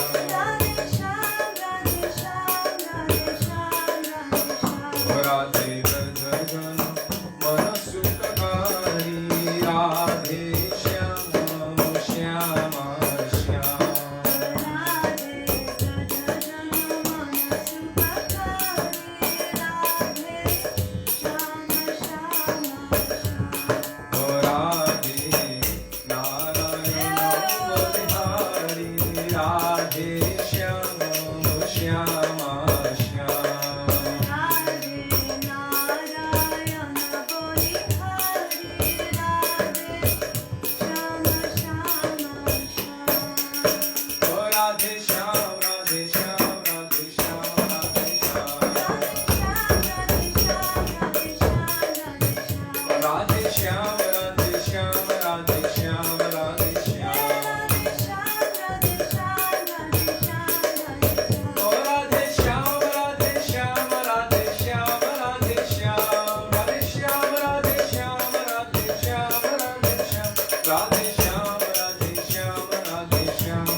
Nitai Gaura Premanande Hari Hari Bol Gurudeva ki Jai Sri Prabhupada ki Jai Rupanam Gauriya Guruvarga ki Jai Sri Rupanam Gauriya Guruvarga ki Jai Pavan Nityananda Prabhu ki Jai Prem Purushottam Sachinandana Gaura Hari ki Jai Radha Vino Bihari Ju ki Jai Giriraj Maharaja ki Jai Harinama Sankirtana ki Jai Hare Krishna Mahamantra ki Jai Shri Gurudeva ki jai. Tadiya Avirbhav Mahamahotsav ki jai. His 100-year centennial celebration ki jai. Gaura Bhakta-bandhava ki jai. Gaura Premanande. Hari Bol.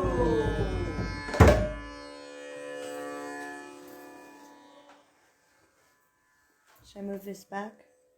Oh, yes. Oh.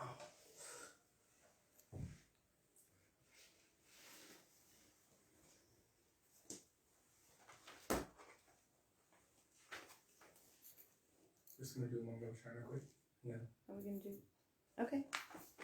Because I'm gonna shift over there afterward. So I'm just gonna do one more China. Gurave Gaura Chandraya Radhikaya Tadalaye Krishnaya Krishna Bhaktaya Tadbhaktaya Namo Namah Ajnanatirandhasya Jnanam Janashalakaya Chakshurunmilitam Yena Tasmai Shri Gurave Namah Namo Om Vishnupadaya Radhikaya Priyatmane Shri Srimad Bhaktivedanta Narayana Tiwari Namo Om Vishnupadaya Krishna Presthaya Bhutale Srimate Bhaktivedanta Swamini Tinamine Manchakalpatarubhyascha Kripa Sindhubhya eva cha Patitanam Pavanebhyo Vaishnavebhyo Namo Namah Jai Shri Krishna Chaitanya Prabhu Nityananda Shri Advaita Gadadhar Shivasadi Gaura Bhakta Vrinda Hare Krishna Krishna Krishna Hare Hare Hare Rama Rama Rama Hare Hare Mukam Karoti Vachalam Pangum Nandayate Girim Yat Kripatamaham Vande Shri Gurum Niratarinam.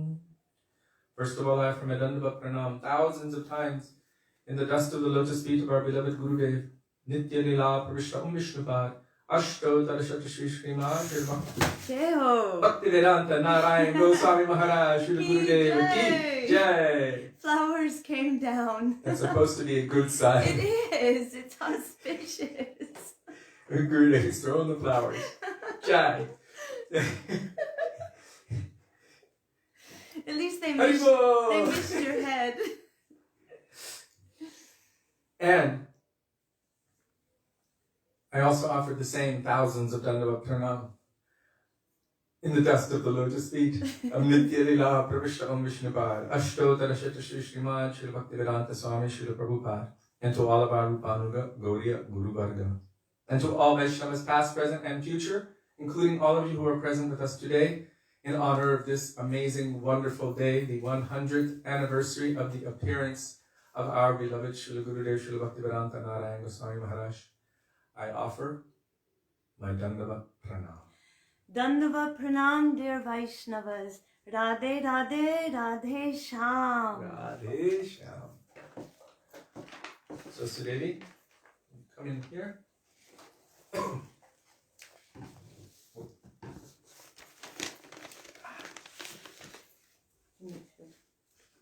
You're going to start? Really? Oh, I thought you were. I'll start it then. Yeah. I expected you to do it. Okay. Look everyone, Sudevi. Radhe Radhe. Dandava Pranam, dear Vaishnavas. Hare Krishna. So I said my Mangalacharna along with Kishori Mohan Prabhu. So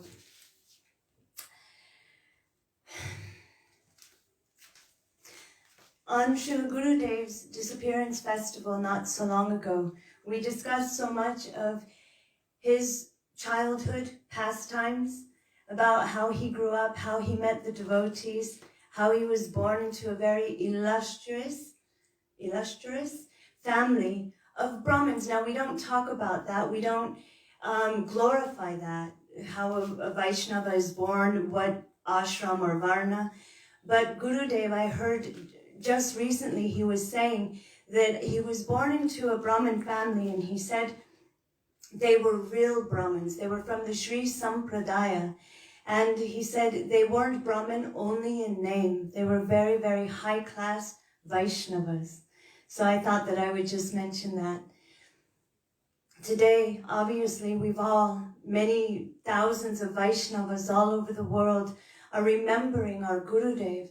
We're speaking about his glories, his pastimes, what he has given this world. And today I was just sort of contemplating a little bit deeply what was the main thing that I would say, encapsulates what Gurudev wanted us to have. And all of us might have a different idea because we're all individual. And because we have a subjective evolution of consciousness, we will all have a different idea or a different angle of vision, a different light on the jewel of our Gurudev. But I was thinking, yes, he wanted us to have this Braja mood. He wanted us to have so many high-class aspirations and goals. What is the nature of our Atma? But practically what he taught us from the very, very beginning was to do everything with a purpose, with a mood, with an understanding of why we do it. When I first came to our Srila Gurudev, now I had been born in a family of Vaishnavas in ISKCON, and I met Srila Prabhupada many times. I got cookies from his lotus hands. And I had been going to Aarti all my life, since I was born. There was the Aarti ceremony. But one of the first questions Srila Gurudev asked me is, why are you doing Aarti? Why are you doing it? And I said, because it's auspicious. And Gurudev said, yes, but why? And I didn't know. And he said, oh, you're waving fire in Krishna's face. Do you think he likes that? And I said, oh, I don't know. He said, would you like it if I were to wave fire in your face? I said, no. He said, then why are you doing it to Krishna? Why? And I said, Gurudev, I don't know. And he said, we should always know why we are doing anything on this path of bhakti. Our Goswamis and our acharyas, they have not given us anything just so that we can merely waste our time and engage ourselves in rituals. They wanted us to be able to be catapulted on the path of bhakti. Oh, Jivas, you've wasted so many lifetimes in doing all kinds of snappings and pujas and yagyas and this and that. You've been pulling your legs over your head. You've been doing all kinds of yoga systems. This has not gotten you anywhere. Even you've been performing different aspects of bhakti for thousands of years. How do we know that? We've come in contact with this sampradaya. We've come in contact with the mood and the mission and the conceptions of Sri Chaitanya Mahaprabhu and our Guru Varga. We have come into the line of Sri Rupa Goswami. We are in the dhara of Bhaktivedanta and Bhaktisiddhanta Sarasvati Thakur. Our Srila Prabhupada traveled around the world to give us everything, and we have come under the shelter of our Gurudev. This is how we know this is not our first life on this path of bhakti. But are we doing everything with a mood? We know that bhakti, that it is not bound by any kind of circumstance. It is only the greed in our heart. But how will we attain that greed? Just hearing isn't enough. Our Gurudev would say, just hearing is not enough. You will have to endeavor. You will have to practice. We can't just hear, and also not just practice, but we will have to endeavor with mood. We will have to search, what am I doing and why am I doing it? I remember once we were in Canada and we had spoken about Aarti, what Gurudev had told me why we do Aarti. So I spoke it in this mandir, a really big mandir, all these people were there. And then this 80-year-old lady came up to me and she was crying. She said, all my life I have been doing Aarti, I have been doing puja. And she said, but I never understood why. We only did it because our parents did it. We just Om Jai Jagadisha, we followed the rituals. She said, now, at such an elderly age, now I finally understand what is the meaning of why I'm doing Aarti. So for me, I would have to say that this was the biggest revolution in my life. The Gurudev wanted that everything we do we understand the mood. Why? Because that creates a sambandha, a relationship of what we are doing. Why am I putting on tilak? And in what mood? Am I standing in the bathroom? And is my tilak in the bathroom and I'm just putting it on before I go out? Or am I sitting down? And is it part of my goal, my aspiration? It is the gopis' foot dust. What am I doing and how am I doing it? How will I reach this high level of bhakti, bhav, and prem if right here and now I'm not trying to enter into these moods that our gurus have come to give us? So today I was thinking so much about mood and how even though we had so much of growing up with all of these beautiful rituals, we didn't understand the mood. Maybe some did. I know there are very great Vaishnavas within ISKCON who understood everything.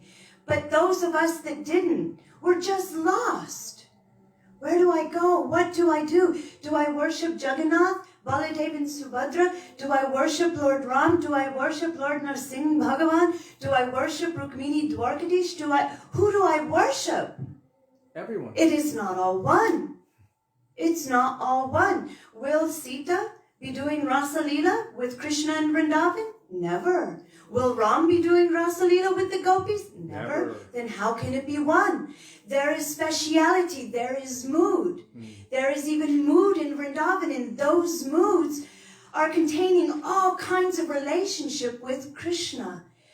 Recently I heard Srila Gurudev speaking, and he was saying that when Krishna left the Ras dance, and all the gopis came together and began to perform kirtan, Krishna said, I didn't really leave you. I was hiding and I was listening to your sweet kirtan. Oh, it was so attractive that I had to come. And he was feeling very shameful. How I abandoned all of you. You left your homes in the middle of the night. You ran to me in this very dark, dense forest of Vrindavan for me, and I left you. And so he was feeling ashamed and slightly smiling. Gurudev said all these millions of gopis began to lay down their cloths for Krishna. He said, and on those cloths were all of their different moods. And Krishna went there and sat down and experienced all of the different moods in their hearts. What is Krishna accepting from us? When we do kirtan, when we do arati, when we're cooking, when we're offering, when we're reading, what is Krishna accepting from us? The mood. He doesn't need us to sing songs to him. He's got Srimati Radhika, he's got his mother, he's got his gopas, he's got his cows. Bumblebees. He's got bumblebees. And believe me, their tuning is so much better than our tuning. So what is it? What is it that Krishna will be attracted to? Krishna is that person, Srila Gurudev says, yes, he is Atmaram and Aptakam. He is self-satisfied and wants nothing outside of himself. So then Gurudev asks, so why would we give him something like sabji and rice and dal, but without any salt? What he was saying is, why are we just giving the bare minimum to Krishna if he doesn't need it? If you're giving something to someone who doesn't need it, and you're giving them just the bare minimum, not even putting any effort into it, then why does he want it? He won't need it. Oh, okay, you gave me this. Gurudev said we should try to give our everything, our very best. It should be very, very tasteful, so that Krishna will become attracted to it. If we just do the bare minimum, okay, I finished my 16 rounds, I put my mala down, I chanted my Gayatris 3 times a day, I went to a Bhagavatam or Bhagavad Gita lecture, and I'm on my way, my path back to Godhead. We can do this for millions of lifetimes. So our Gurudev was so strong. Where are you going? What is your sadhya? What is your goal? Fix that. Fix your goal under the guidance of Guru. Guru knows, who am I? What is my nature? What is my service to Krishna? So he will fix our goal for us and show us there. Your beloved is Brajendrananda and Shyamasundar Krishna in Vrindavan. And your Swaminiji is Srimati Radhika Thakurani. They are your everything. Now your goal is fixed. How will you get there? How will you get there? Not just by going through the motions and doing ritualistic activities, but we have to go there by mood, by prayer, by weeping. Our Gurudev used to say, if you can't weep for Krishna, then you should weep to be able to weep. And if you can't do that, then you should put chili in your eyes. At least somehow tears should come. Recently, we heard a lecture of Gurudev, and Gurudev was saying, when I was young, because devotees were saying, Gurudev, it's so hard for me to pay attention in your classes. As soon as you begin to speak, for some reason, my sukriti, my bhakti sukriti is so low. Immediately I fall asleep. Or you speak something, and I see anything, and my eyes go the other way, and I forget what you're saying. Or when you're speaking, once the class is over, I forgot everything you've said. I don't remember a thing. What can I do? Our Gurudev said, I was also like this when I first came to my Gurudev. Sometimes I would also fall asleep. Sometimes my eyes would be going everywhere. And he said, but what did I do? He said, oh, I took chili. I put chili in my eyes so that I was present. Why am I doing this? Not that everybody should do this. I'm just repeating Gurudev. Gurudev said we should. But he was saying, why? Because I'm present. I'm being here. Why am I doing this drastic thing? Not as drastic as Bilva Mangal Thakur. He plucked his eyes out so he would be only focused on Krishna. Gurudev said, put some chili. Why? I want to be focused in weeping in the class of my Gurudev. I want some kind of anticipation and urgency. So if chili brings about that nature in me, then I'm going to do that. So long as there's some kind of mood and activity while I'm trying to hear, that I'm not falling asleep, that I'm not losing this golden opportunity. The other day, we were walking outside. We were going, I don't remember, we were going to meet Rudra Gupta. And as we were on our way out, Dvija Krishna Prabhu, he was Gurudev's personal cook. Whenever Srila Gurudev was in the holy dham, then Dvija Krishna Prabhu was his cook, not Sripad Madhav Maharaj, but Dvija Krishna Prabhu. So he came here for the last few days to cook for the feast today. And so we were walking out, and Dvija Krishna Prabhu came up to us, and he said, oh, you are here, you are here. And the first thing he said, how is your bhajan? And I felt so happy. He didn't say anything about COVID. He didn't say anything about masks or not. He didn't say anything about Trump. He didn't say anything about all of these ridiculous things in this world. He asked, how is your bhajan? And then we began to tell him what we were doing and how we're feeling. And he said, every day Gurudev would say that we must hear Hari Katha. We must engage in our sadhana. He said, don't wait until you are old. You don't know when you will die and you will lose this very rare human form. Don't waste it. He said, all the time. He said, I would wake up in the middle of the night and I would look in Gurudev's room. He said at 2 o'clock in the morning, Gurudev is waking up. And what is he doing? Nanda Baba ki jai, Yashoda Maiya ki jai, Dinishta Gopi ki jai. He's going through all of the Brajabasis, all of Mahaprabhu and his parikar, and calling their names and offering Dandava Pranam to them, starting at 2 o'clock in the morning. He said, every night I'm seeing this. Every night. That made me really think, what am I doing at 2 o'clock in the morning? Snoring. Really loud, in deep, complete ignorance. But my Gurudev is awake, and he's calling out the names of all of the Brajabasis, all of the Navadvip Bhasis, calling for their mercy.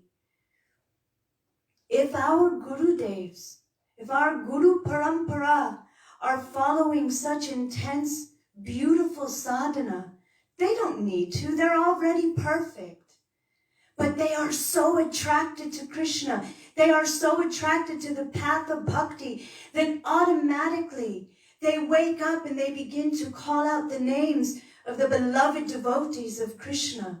They begin to call out the name of their Prananath, Krishna, of their Swamini, Srimati Radhika. We will one day, if not today, tomorrow, and if not tomorrow, in some lifetime, we will have to do this. But look at us.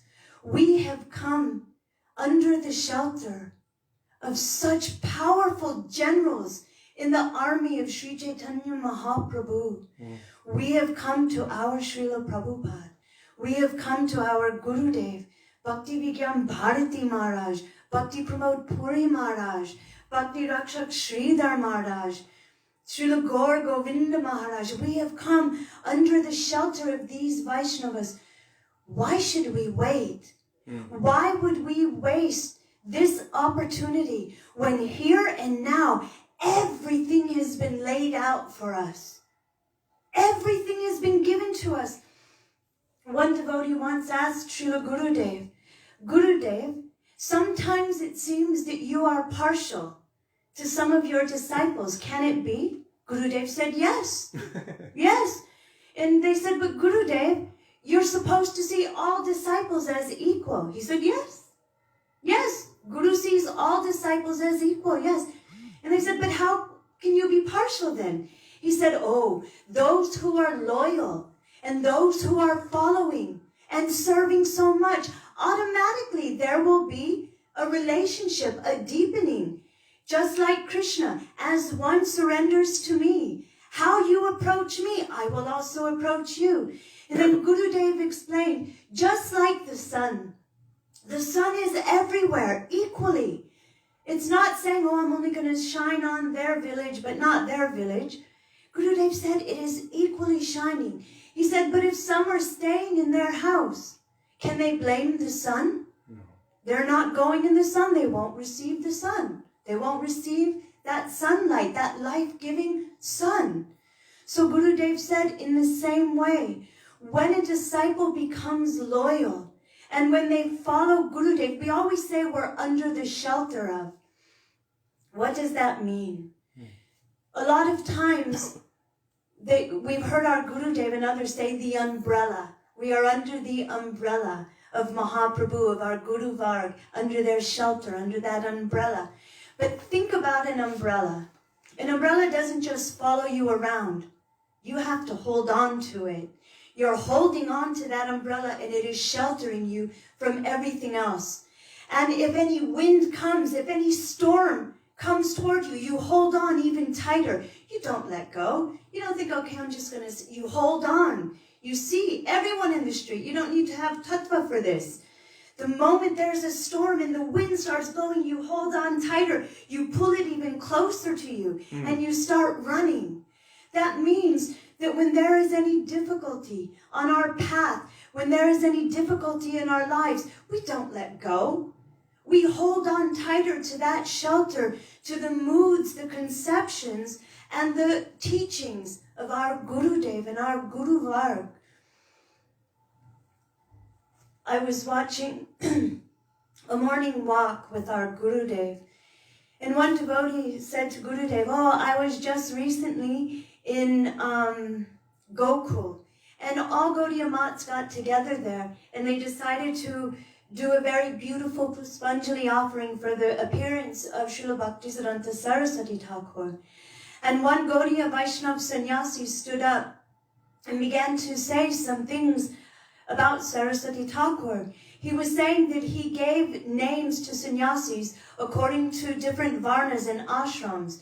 Like, I don't remember the exact thing, but he was saying that he was doing this, and Gurudev looked at him and he said, no, give me an example. So they gave an example, and Gurudev said, no, he didn't give this title to a sannyasi. He gave it to somebody who was working in the world. So he gave him this name to help him, to encourage him, but never to his sannyasis. And then Gurudev said, did you know better than this? Do you know better? And he said, yes. Gurudev said, did you stand up and say anything in this assembly? The devotee said, no, Gurudev, but I told our devotees when we were off to the side. And Gurudev said, if I were there, I would have cut their arguments. I would have cut them. And then he said, because our Gurudev, Bhakti Pragyan Keshav Goswami Maharaj, was so near and dear to Prabhupada. He was so close and Prabhupada loved him so much. Bhaktisiddhanta Sarasvati Thakur Prabhupada. Because of this, we have heard everything from our Gurudev. And he said, so we know all of this. We know. He said, others may not understand this, but we know. And so then Gurudev began to explain that even when his Guru was here, and Gurudev was asked to speak, Kishori Mohan has spoken this many times, but Gurudev was very strong on this point. They were all speaking something, and it was wrong. So I spoke. What my Gurudev has taught me, I spoke. Quoting Bhaktisiddhanta Saraswati Thakur. They all objected. They said, hey, who are you? You're a new boy. You're only here a few months. Have you seen our Gurudev? And Gurudev said, yes. And they said, no, no. And he said, yes. Some see through the eyes, but some see through the ears. I have heard from my Gurudev. Wow. So I know more than you. They became upset. They went to Param Gurudev. Hey, your disciple, Gaura Narayana is speaking like this.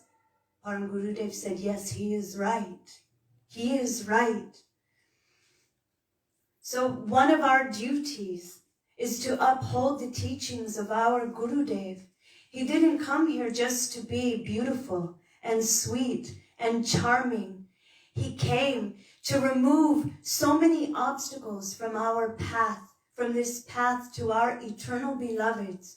And if we let all kinds of apasiddhanta, if we let all kinds of other things like roots and weeds cover that path, it will become lost.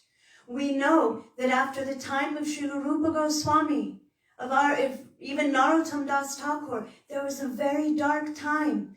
Then Vishwanath Chakravarti Thakur came, and again a very dark time. And then Srila Bhaktivedanta Thakur, he came and he opened it up and raised the prestige of this lineage, Gaudiya Vaishnavas. But if we don't hold to the principles and we don't stand when we hear any apasiddhanta or we hear anything that is different from the conceptions of our Guru Varg, then we ourselves are guilty of allowing that path to be covered.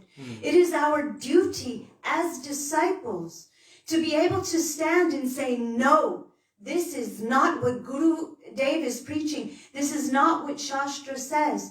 And if we actually don't know how to cut those arguments, then we can point them in a direction. Oh, you should go to this place. Oh, there's Sripad Madhav Maharaj, there's Sripad Ban Maharaj, there's Satanti Maharaj, Shamrani Didi. There are so many Vaishnavas that can establish for us if we can't. You can say, I'm drowning in this, I need help, and they will be front and forward. Let me defend my Gurudev and my Guru Varg. This is being a disciple. It's not being proud and arrogant. Gurudev wanted. Did you do this? Did you stand up?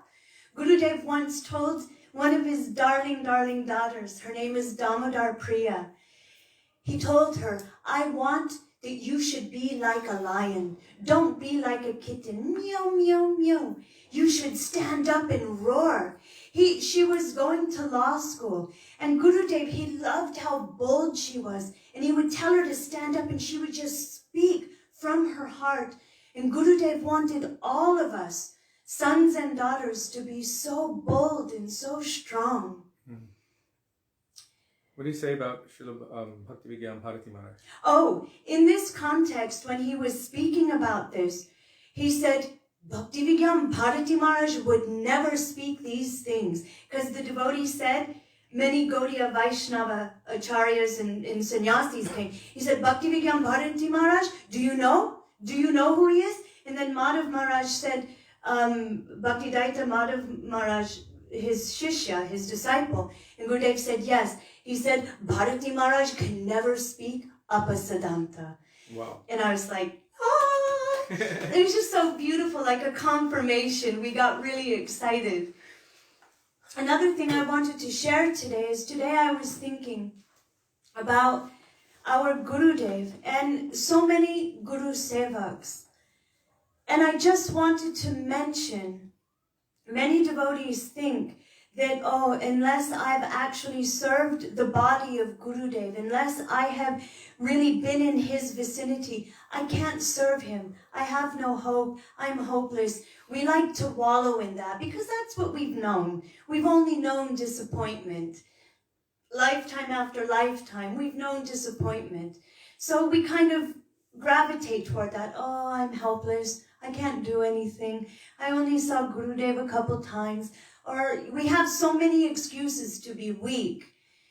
But there are two devotees, Lavanga Manjari and Ambarish Prabhu.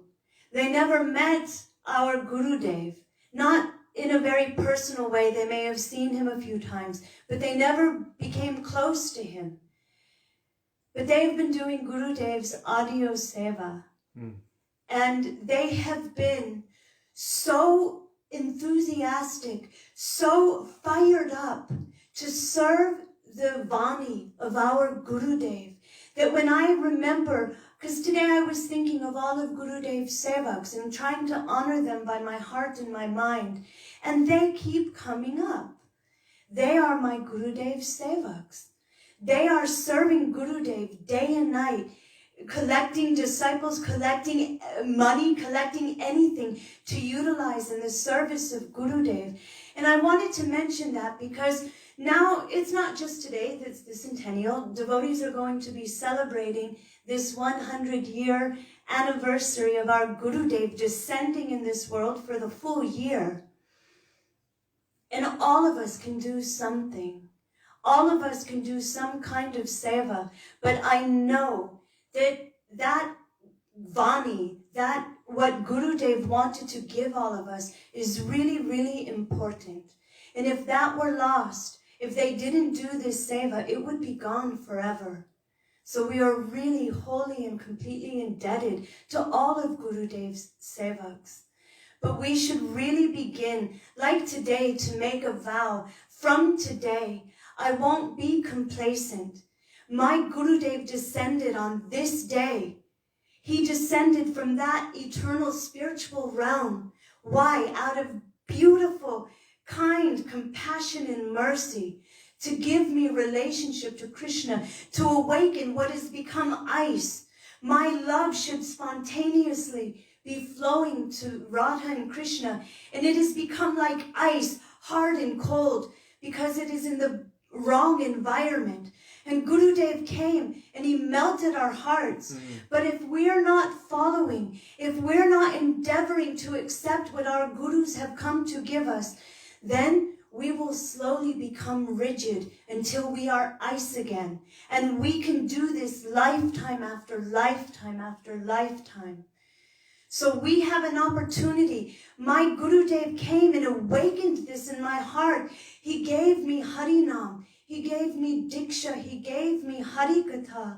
He gave me relationship with himself. What have I done with it? What am I doing? Am I taking it seriously? My own Gurudev is waking up in the early morning doing his bhajan. And I only have to do a few things, but even then, I find it to be distasteful. Oh, Gurudev, please help me. Help me. I am drowning. And without you, without your mercy, what will I do? And what will Gurudev actually say? My mercy is already there. My mercy is there. Srila Gaura Maharaj said, mercy ropes are hanging down. It is up to us to catch them. So how will we prove to our Gurudevs? What what endeavor will we make to show them, I have such gratitude for what you have given me. I will not be complacent. I will not let everything that you've given go to waste. I will not let it be covered over by time or covered over by Bhaktisiddhanta or kicked away by imagination. I won't do it. I will have loyalty like a dog for its master. If anyone is coming to demolish my master's teachings, then I will bark like a mad dog. I will scream and yelp, and I will chase them away. And if there's a pack of dogs, more the better. Right? This is what Gurudeva said we have to become like. We have to be such that we will only accept those things that are favorable. Our lives are passing away. And these extraordinary days, they are here to give us hope, to give us a deeper sambandha relationship with these Vaishnavas. Gurudev disappears, not so that we can only cry, but so that we can understand he disappeared from our external vision. Now we no longer have to knock on the door and wait outside to see if Sripad Madhav Maharaj or Brajanath will let us in. Now all we have to do is enter the core of our hearts, and Gurudev is there. He is there. We must have this faith, or why are we doing anything? Why are we celebrating this day? It's not a memorial. It's not something of someone who is passed on. We're not just decorating a picture like our ancestors. Oh, they're gone. We put a garland on once a year, hold a feast for their benefit. No, they are present. And it is up to us to reach out for them. It's so important. So many times we put that onus on Gurudev. It's up to you. You have to show me. But Guru has descended. And in every way, Gurudev has shown us. Through Harikatha, through relationship building, through making us laugh, through melting our hearts, for chastising us, for beating us, for every which way. He's done everything he can to give us our eternal nature. Why don't we want it? Why won't we drink? Why are we just lying on the side of that beautiful Jamuna and not drinking? We're dying of thirst. Why? What is it in us that is not enabling us to reach out for that mercy? At very least, we should cry for it. Don't become complacent. Our Gurudev said, I want to also perform a miracle, like Prabhupada, like Swamiji, Prabhupada. Our Srila Prabhupada performed a miracle. Gurudev said, I also want to perform a miracle. Those who have become uninspired, I want to give life to them. Those who have come to me, I want to bring them to Radha and Krishna. I want to give everything, but why won't they take it? So this is a day for us to hold on tightly and remember, you are my everything. What have I been doing all of these years? You have been present, and I've just been forgetting you and remembering you here and there. But you are fully and completely present. You haven't disappeared. You've only become even closer. And if only I will go deep into my heart, I will find you there. And what else will I find? I will find your beloveds there. You've made a beautiful kunja of my heart, and you've seated Sri Radha and Govinda there. And what are they doing? They are doing so much Prem Vilas, and I'm missing everything. And then in another corner of my heart, who is there? Sri Chaitanya Mahaprabhu is there, crying and weeping, experiencing what it is like to taste and love himself, trying to give us taste into Harinam. Why am I not doing it? Why am I not going there? So today is a day for us to reaffirm our vows. I am again taking Diksha. I am again accepting Harinam. I am again taking initiation. I'm again going to move forward, not like a baby anymore. How long will I be a baby? Goo goo gaga. It's time to get up and run. There's no Time to time. grow up. There is like a fire behind us and it is raging. We have to run. It is the fire of samsara. Just because we have come in contact with our Gurudev and our Guru Varg doesn't mean it's the end. It's the beginning. Initiation means something has begun. It's not over, people. It's the beginning. Now is the time that we have to run. Now is the time we have to grab tightly onto all of these jewels that our Gurudev has given us. He has given us Rupa Goswami. He has given us our Prabhupada. He has given us Sarasvati Thakur. Everything he wanted to give us, he did.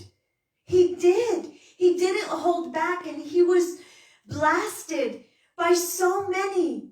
So many called him a sahaja. And Gurudev would say, but look what our Guru Varg has given. It is the same. And I'm not falling down. He actually said that. He said, 60 years I have been speaking these topics.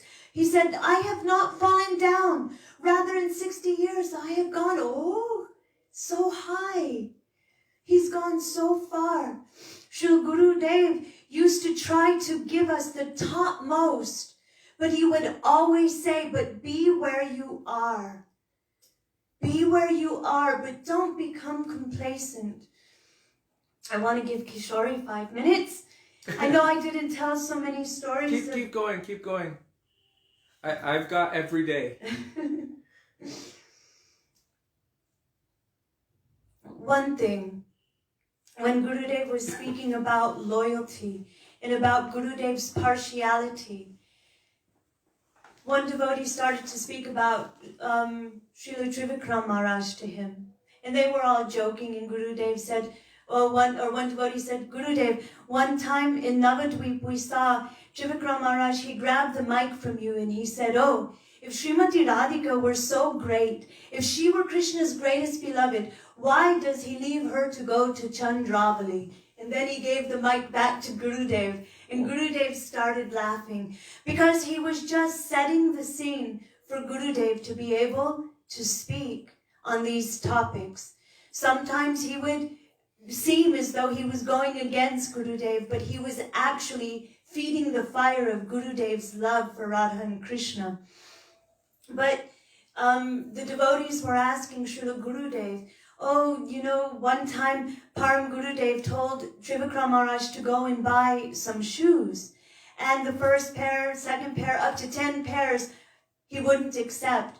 So then he sent Gurudev, and they're telling Gurudev, so then he sent you to go and get them. And the first pair that Trivikram Maharaj first bought, that Param Gurudev didn't accept. Gurudev bought those and brought them to Param Gurudev, and Gurudev accepted them. So Param Gurudev accepted. So they asked Gurudev why, and Gurudev started laughing. He said, you cannot ask why. This is not a question. And he said, but there is something. He said, Trivikram Maharaj used to weep.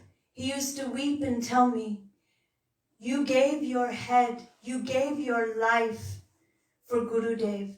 I was not so fortunate. I never was able to give my very life. And then Gurudev said, do you know Ananga Mohan brahmacari?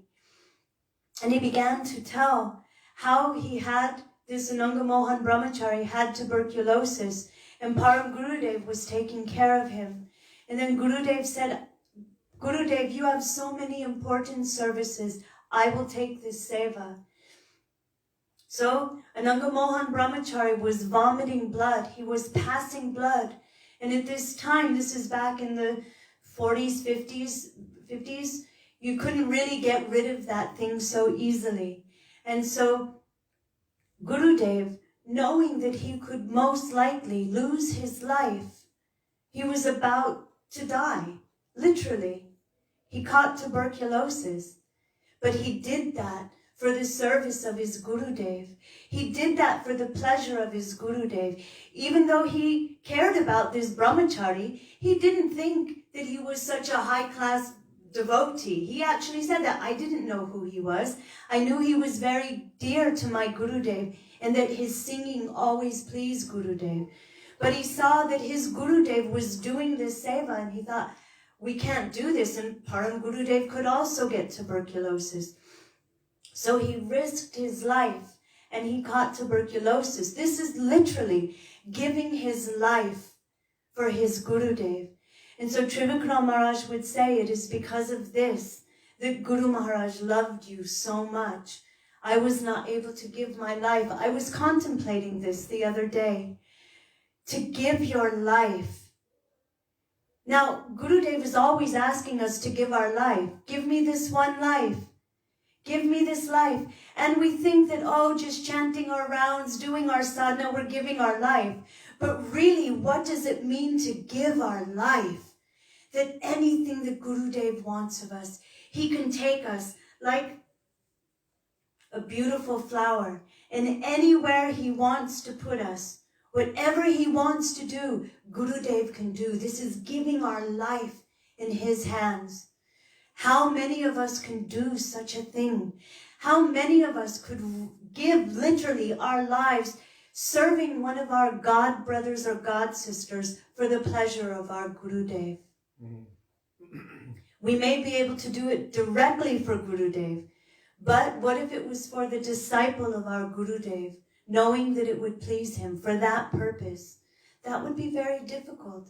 Especially his Gurudev left and he was there caring for him. But then he saw Ananga Mohan brahmacari was leaving this world and he started to call out, oh, Radha and Krishna are coming. Chaitanya Mahaprabhu, Radha and Krishna, they're coming. Ha Gurudev, ha Gurudev. And immediately Gurudev understood he is no ordinary personality. He grabbed his feet and said, oh, Prabhu, remember me to them. Tell my name to them. Don't forget me. Don't forget me. And calling out for his Gurudev, Ananga Mohan brahmacari left this world with Gurudev holding his feet. So powerful. Gurudev told this. This is loyalty. How far have we come in our loyalty to Gurudev? Are we willing to give our own life, our own head? We can at least start with 3 or 4 or 5 hours a day of real determination, of real calling out of heart, and of real gratitude to our Gurudevs for what they have given us. We know how Srila Prabhupada had heart attacks, how he underwent so much for us. Our Gurudev also underwent so many heart attacks. Still, he was going out and preaching. I know Kishori recently told this, but in 2002 or 3, Gurudev had a really major heart attack. And we went to him and said, Gurudev, that's it. Please don't travel the world and preach anymore. They did a surgery and put a stent in. They put a stent in and did surgery. We said, everybody knows you. Just like Srila Bhakti Rakshak, Sridhar Goswami Maharaj, he never left India, but still, even today, everyone knows who he is and they follow him and they adore him. Now that you've already traveled around the world since 1996, please stop. Let everyone come to you. And my devotee friend Vishaka and I, we were thinking if we were crying, because Gurudev would always say, if his daughters were crying, then his heart would become soft. So we thought, let's do it. So we're crying in front of him, Gurudev, don't travel anymore, you stay. Gurudev was wearing a mask. Gurudev was wearing a mask. He ripped it off and he said, I feel better than I have in so many years. I feel as if Chaitanya Mahaprabhu has given me new life. Now I will travel more and more and more. And we were like, whoa. Gurudev is giving his life, not just at that moment. At every single moment, our Guru Varga are giving their life. We know Bhaktisiddhanta Sarasvati Thakur, they tried to kill him. We know our Param Gurudev stepped in front of them to be killed for him. We know Narottam Das Thakur, they wanted to kill him. Vishwanath Chakravarti Thakur, so many of them. Bhaktivedanta Thakur, they tried to kill him. Why? Because of what they were giving to us for free. We don't even have to go out to try to be killed. What do? We go out and we take off our tilak and pretend we're not Vaishnavas. We're mad people living in a madhouse, trying to pretend we're mad when we know better.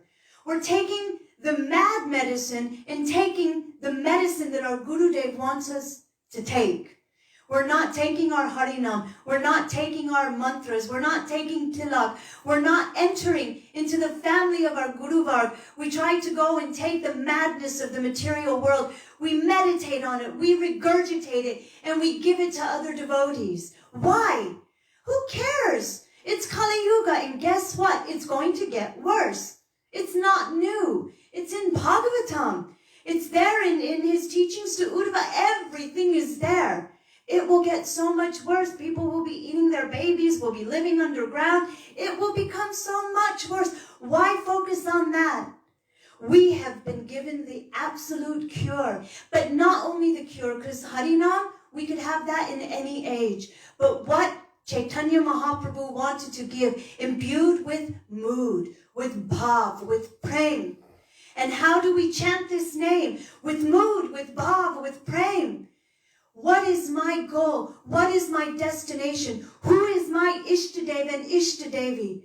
What has my Guru Varg come to give me? Today, here and now, I am taking that as my solemn vow. I'm giving my life to it. I'm giving my head for this.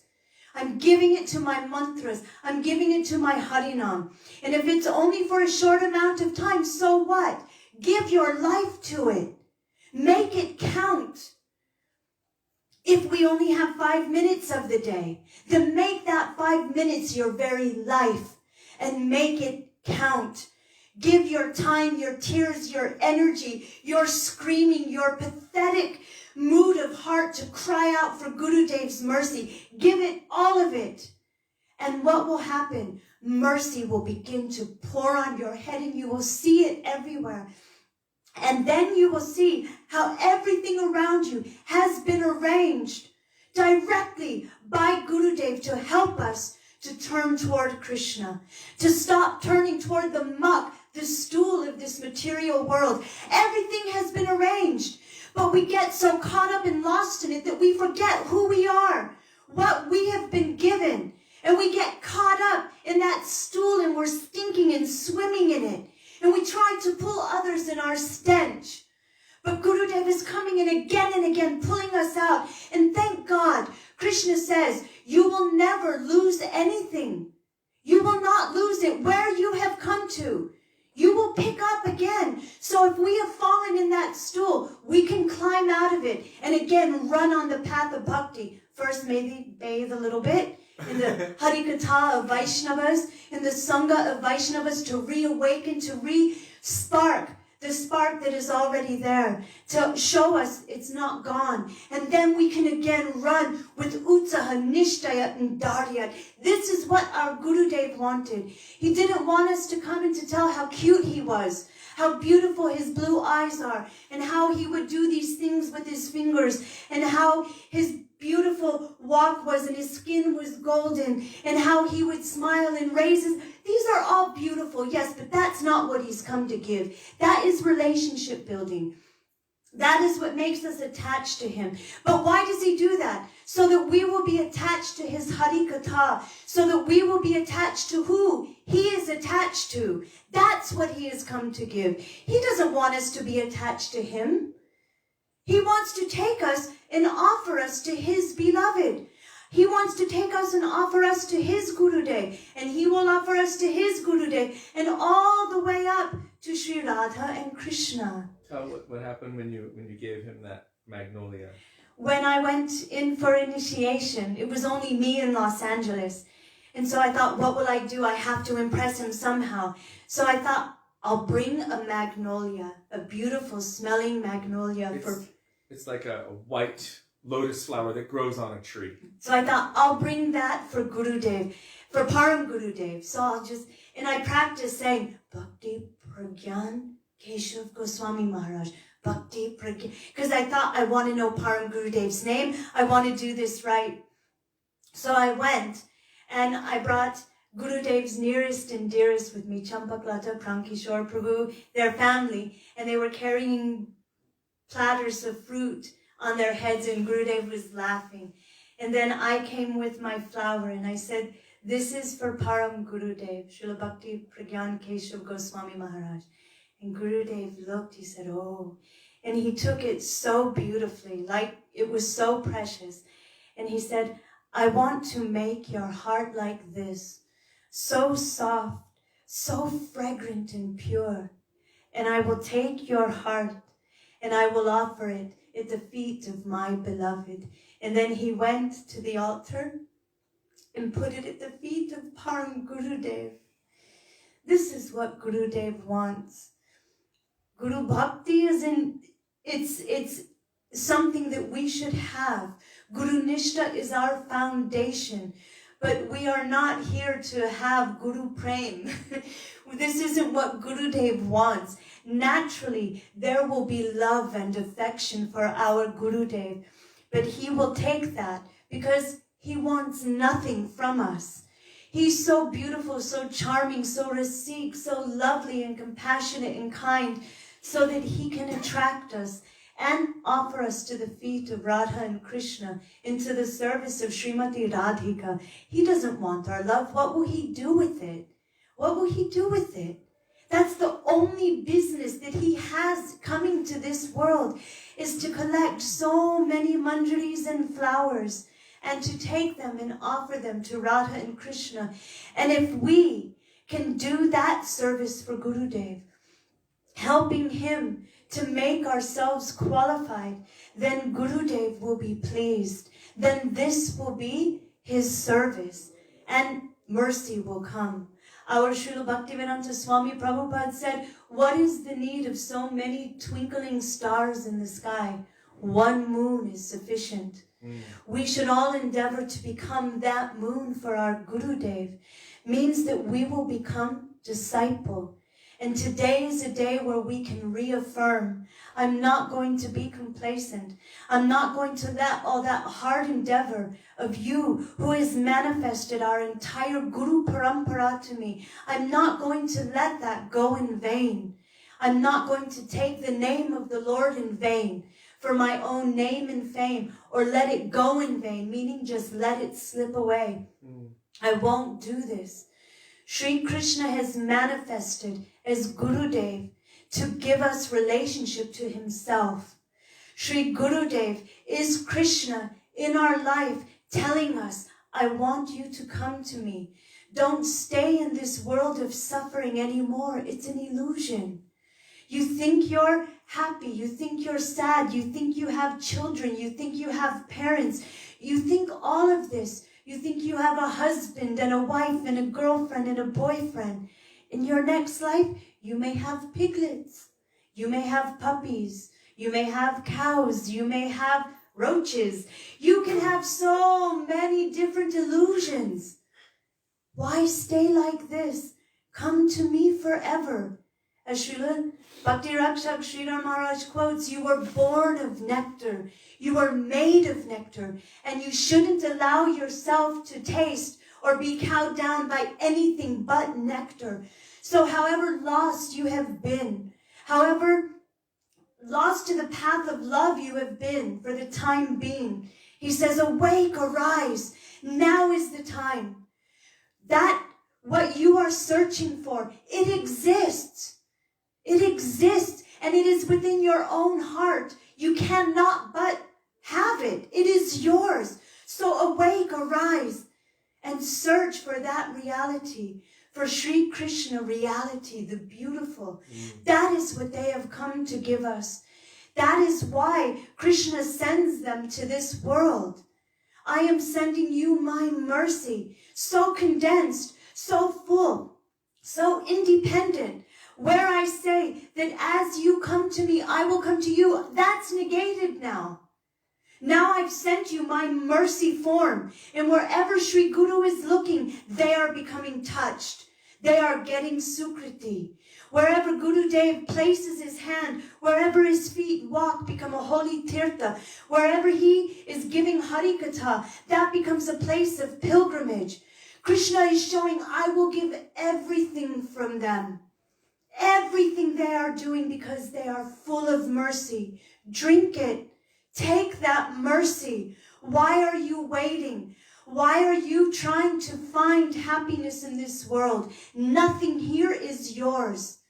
It is all borrowed, including this body, which is only meant for Krishna. It is only meant to understand, to have self-realization. Who am I? Who are you? And what is my relationship to you? How can I love you? How can I approach you? Oh, Srimati Radhika, please give me your sidelong glance. Why? Because without you, there is nothing.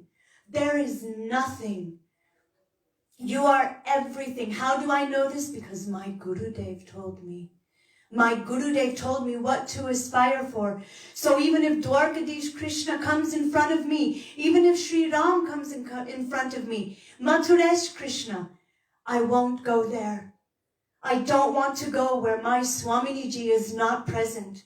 I will only stay in Vrindavan. And where? In Govardhan. And where? At Radhakund. I will only stay where those who are only partial to Srimati Radhika, who are 100% Kinkari Bhav, what to do, how to serve, how to serve. I will only want that.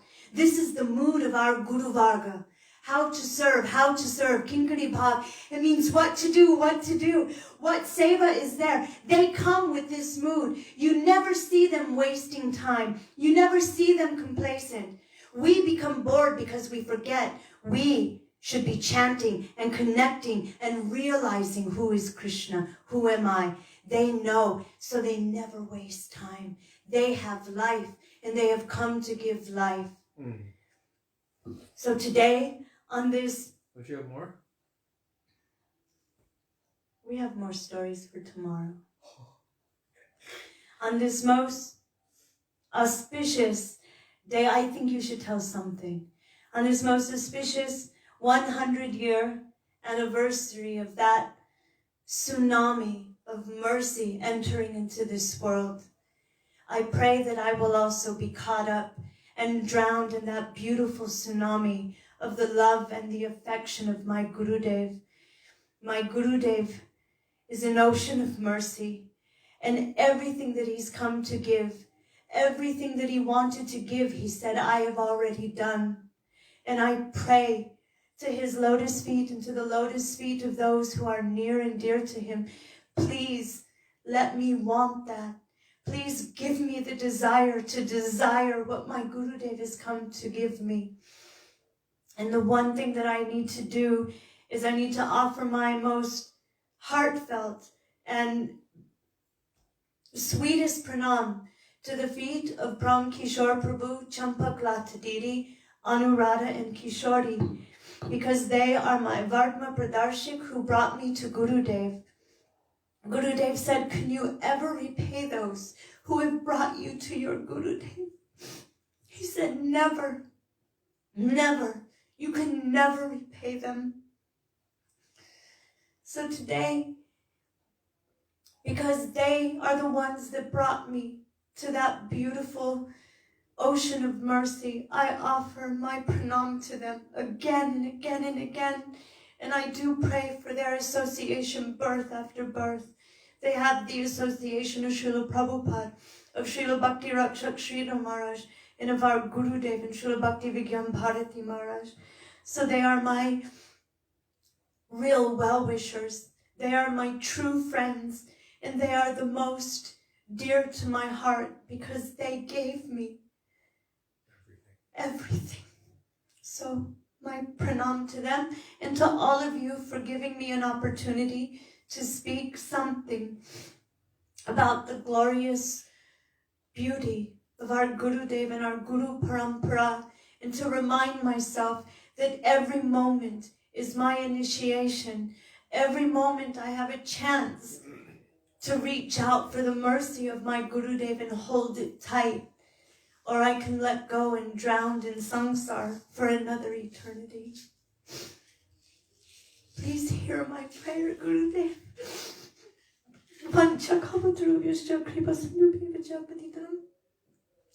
Pavanebhyo Vaishnavebhyo Namo Namah.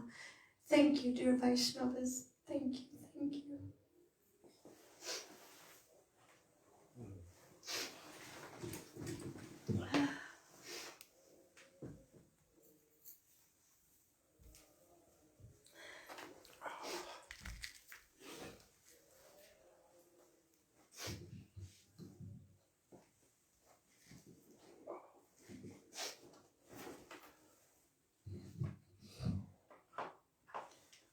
I don't think she had enough time. She's been holding it up all this time. I've been speaking every day, and she's been listening and inspiring me and sharing so much and giving the opportunity to progress and also giving me inspiration. You know what she just said about Prabhu Kishori and Champaklata? Guess who brought me to Gurudev? Gurudev told Sudevi that she should hold his little finger and not to let go. And I said to Gurudev, what about me, Gurudev? And he said, you should hold her little finger.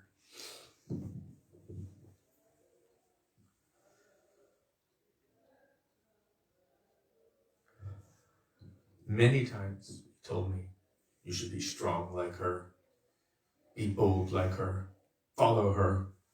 We don't normally hear that, but Gurudev especially, I don't know, he's quite unprecedented. How he wanted to empower his children, his disciples, and especially his daughters. He would give so much encouragement. Sudevi mentioned what he told Damodar Priya. He said, I want my daughters, and he said all of my children, to be like lions, to roar very loud, to jump on the heads of the elephants, of Apasiddhanta, Aparad, Sahaja, and atheism, and Mayavad, all of these Apasiddhantas, and to roar loudly. He said, I want my children to be like this. And so the roaring takes so many different, or has so many different connotations. There's one kind of roaring which is roaring against those things. And then there's the other kind of roaring which is roaring the truth. One is roaring against the lies and one is roaring for the truth. It's the same lion. Gurudev did just that. He roared very loudly and he was completely fearless. It was amazing to witness someone in their 80s completely fearless, going into a place where, like Gokul Mahavan, where the pundits and the priests, the pujaris, the brahmins there have been preaching the same way for hundreds or even thousands of years. And Gurudev went in there and they're saying, Krishna is born in the jail cell of King Kamsa. And Gurudev said, that's not true. He said, how can you call yourself a Brajbasi and say this? It's not true. Show me in Bhagavatam or Shastra anywhere where Krishna is born in the jail cell of King Kamsa. He manifested there. He was born from the womb of Mother Yashoda in Vrindavan. How can any real Brajbasi ever say such a thing? You cannot call yourself a Brajbasi and speak that. So vow to me from this day that you will never say that again. Hold your ears. And Gurudev would, just like that. And they would have to accept defeat. Or, as I like this term, accept defeat means accept defeat. They had to accept him because he gave all proof from Shastra. How powerful, how strong. And he wanted each and every one of his disciples to be well-versed in all of these tattvas and siddhantas to be able to represent it strongly, represent him strongly. And actually, he wasn't giving what he is giving of himself. He was giving what his Gurudev was giving and what his Gurudev was giving. That, I think, today I was meditating upon what is the most amazing glory of Gurudev. Now we know that he's a Manjari maidservant to Srimati Radhika and like that. Of course, that is his topmost glory. Gurudev would say that this kind of glory, yes. But in this world, what we have seen, it is his unprecedented love and firm conviction in the lotus feet of his Gurudev, in the teachings of his Gurudev, that even if everyone in the entire universe was against him, in the whole world, and I've heard him say it many times, he said, even if everyone in the whole world is against me, never mind, no harm, as long as I have the feet of my Gurudev, as long as I'm with my Gurudev. And he taught us practically what Guru Nishta is. It is unprecedented. And how did he learn that? From his Gurudev, whose Nishta was unprecedented. And he followed it to the T. And he showed us, this is how you should be. If you want to develop, if you want to progress on the path of devotion, then you have to hold tightly to the lotus feet of your Gurudev. And no matter what anyone says, what anyone does, you hold tightly and don't deviate. Gurudev said, what does Guru want from his disciple? Loyalty. Loyalty. Maybe we're weak. Maybe we have so many disqualifications. Maybe we have the mindset of a dog. I have seen how affectionate and merciful Gurudev was to so many disciples who were weak but had loyalty to him. And I've seen the effect over time. I mean, people who were doing all kinds of nonsense activities, but they had loyalty to him. And how they have changed, how they've become so inspired and fired up that they're able to inspire devotees all over the world. People who had all kinds of riches and this and that and so many kinds of material enjoyment at their fingertips. And I've seen it by that loyalty. What he inspired in them. Srila Gurudev explained, what does Gurudev want to receive from us? He wants us to be loyal. What does he want to receive from us?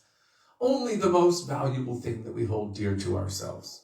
The one thing that Krishna has actually given us that we can call our own. Our independence. That's what he wants. That thing that makes us think, I'm free. I can do what I want. I don't need you.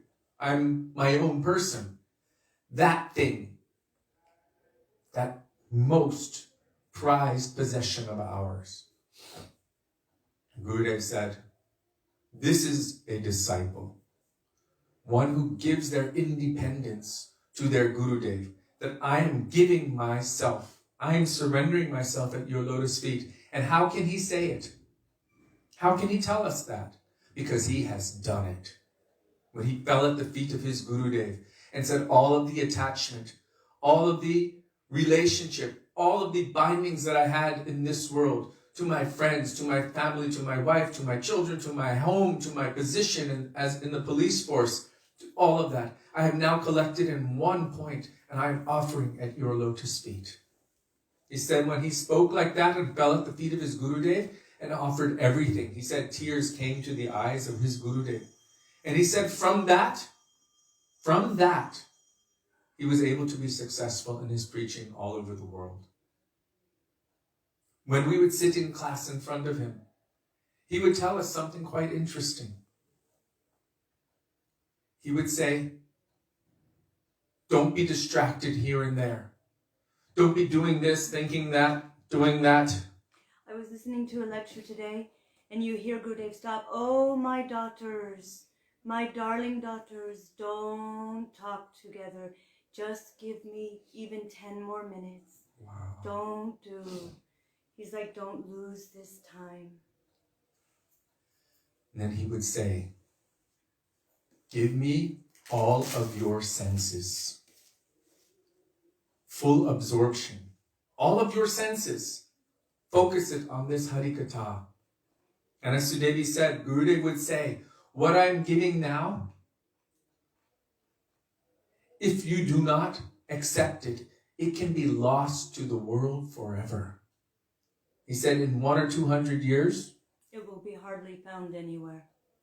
What he gave. He said, you are all so fortunate to be here now, to hear this now. And then in 1 or 2 years, it will be hardly found anywhere. 100 or 200 years? Meaning like the path becomes covered again. Like. So we're at a very special time.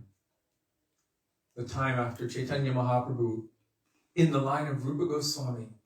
in the line of Bhaktivedanta Thakur, Vishwanath Chakravarti Thakur, Narottam Das Thakur, of course, all of our Goswamis, in the line of Bhaktisiddhanta Sarasvati Prabhupada, Param Gurudev Bhakti Prajnana Kesava Goswami Maharaj, our Srila Bhaktivedanta Swami Srila Prabhupada, our Srila Gurudev.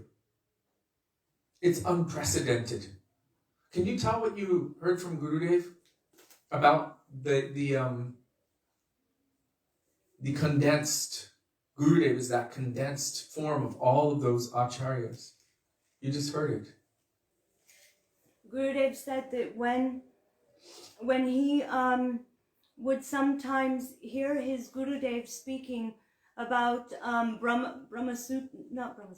Vedanta Sutra, he said it seemed as if Baladev Vidyabhushan Prabhu, who wrote the commentary on Vedanta Sutra, that he was sitting in front of me telling me this tattva.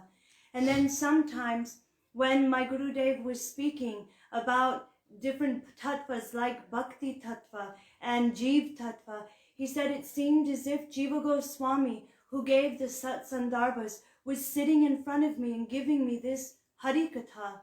And then sometimes I would see that when my Gurudev was telling me the sweet pastimes of Krishna, I would see that it is Rupa Goswami who is sitting in front of me and telling me everything.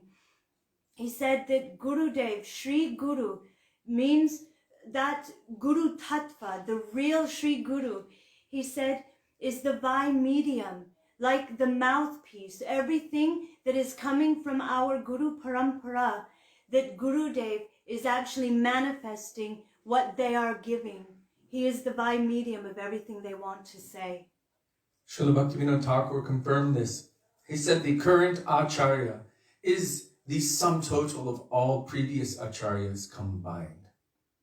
That point, it's like the laser is focused more and more and has come to us.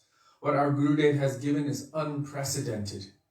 Today, so many, they were all speaking the same subject. What he gave, he opened those floodgates and gave again to this world what Rupa Goswami came to give, what Vishwanath Chakravarti Thakur came to give. Actually, all of them came to give it.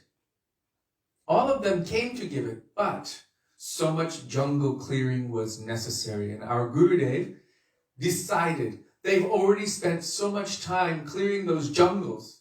I need to give this. He said this about Gita Govinda. He said, I realized that if I don't give this, if I don't give it, they're not qualified, you're not qualified, but if I don't give it now, it could be lost or will be lost to the world forever. So what he was giving, what he gave us, it was very careful. It was qualified. He's not giving us publicly intimate pastimes of Radha and Krishna in a particular way. He even told, we were there, he told one of his disciples, don't make them naked. He said, but we have to tell these things about the pastimes of Radha and Krishna. Or how would they be attracted? Or how will they be attracted? It is the pastimes of Krishna which attract the heart. It is the Rasa Lila pastimes which take over. It's the transcendental calm which takes over, which removes the material calm. That is transcendental prem, removing material lust. Something has to come to remove the negative. The higher taste is there. And so our Srila Gurudev focused on giving us that higher taste, on awakening it. And he didn't see, oh, you're disqualified for that.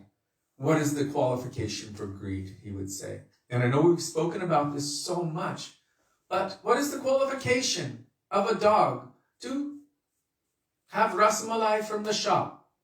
What qualification does he have? The only qualification he has is drool. And like this. And that's his qualification. He wants it. He's greedy for it. He's desperate for it. He is focused on it. I saw a dog outside a sweet shop, literally across the road, doing full Dandavat Pranam. And I was like, wow. That's what Gurudev is talking about. That's greed. He was there, arms stretched out, just waiting for anything. Gurudev wanted to inspire greed in our hearts for what? Service to Radha and Krishna in Vrindavan. And he would speak so many beautiful pastimes of Krishna, Constantly. It's like he couldn't stop talking about Krishna. He was Krishna conscious. Constantly. And not just Krishna conscious. A particular kind of Krishna conscious. Krishna conscious. Krishna in relation to Srimati Radhika conscious. Constantly. So much so that you would come in the vicinity of Gurudev and you couldn't really talk about many other things. He would bring you to Krishna. He would start speaking Harikatha. Actually, we heard every time he starts a lecture, it's quite amazing. He sets the scene.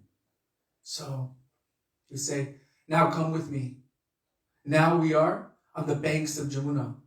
Now you will bathe 3 times. 1, 2, 3. He would bathe us.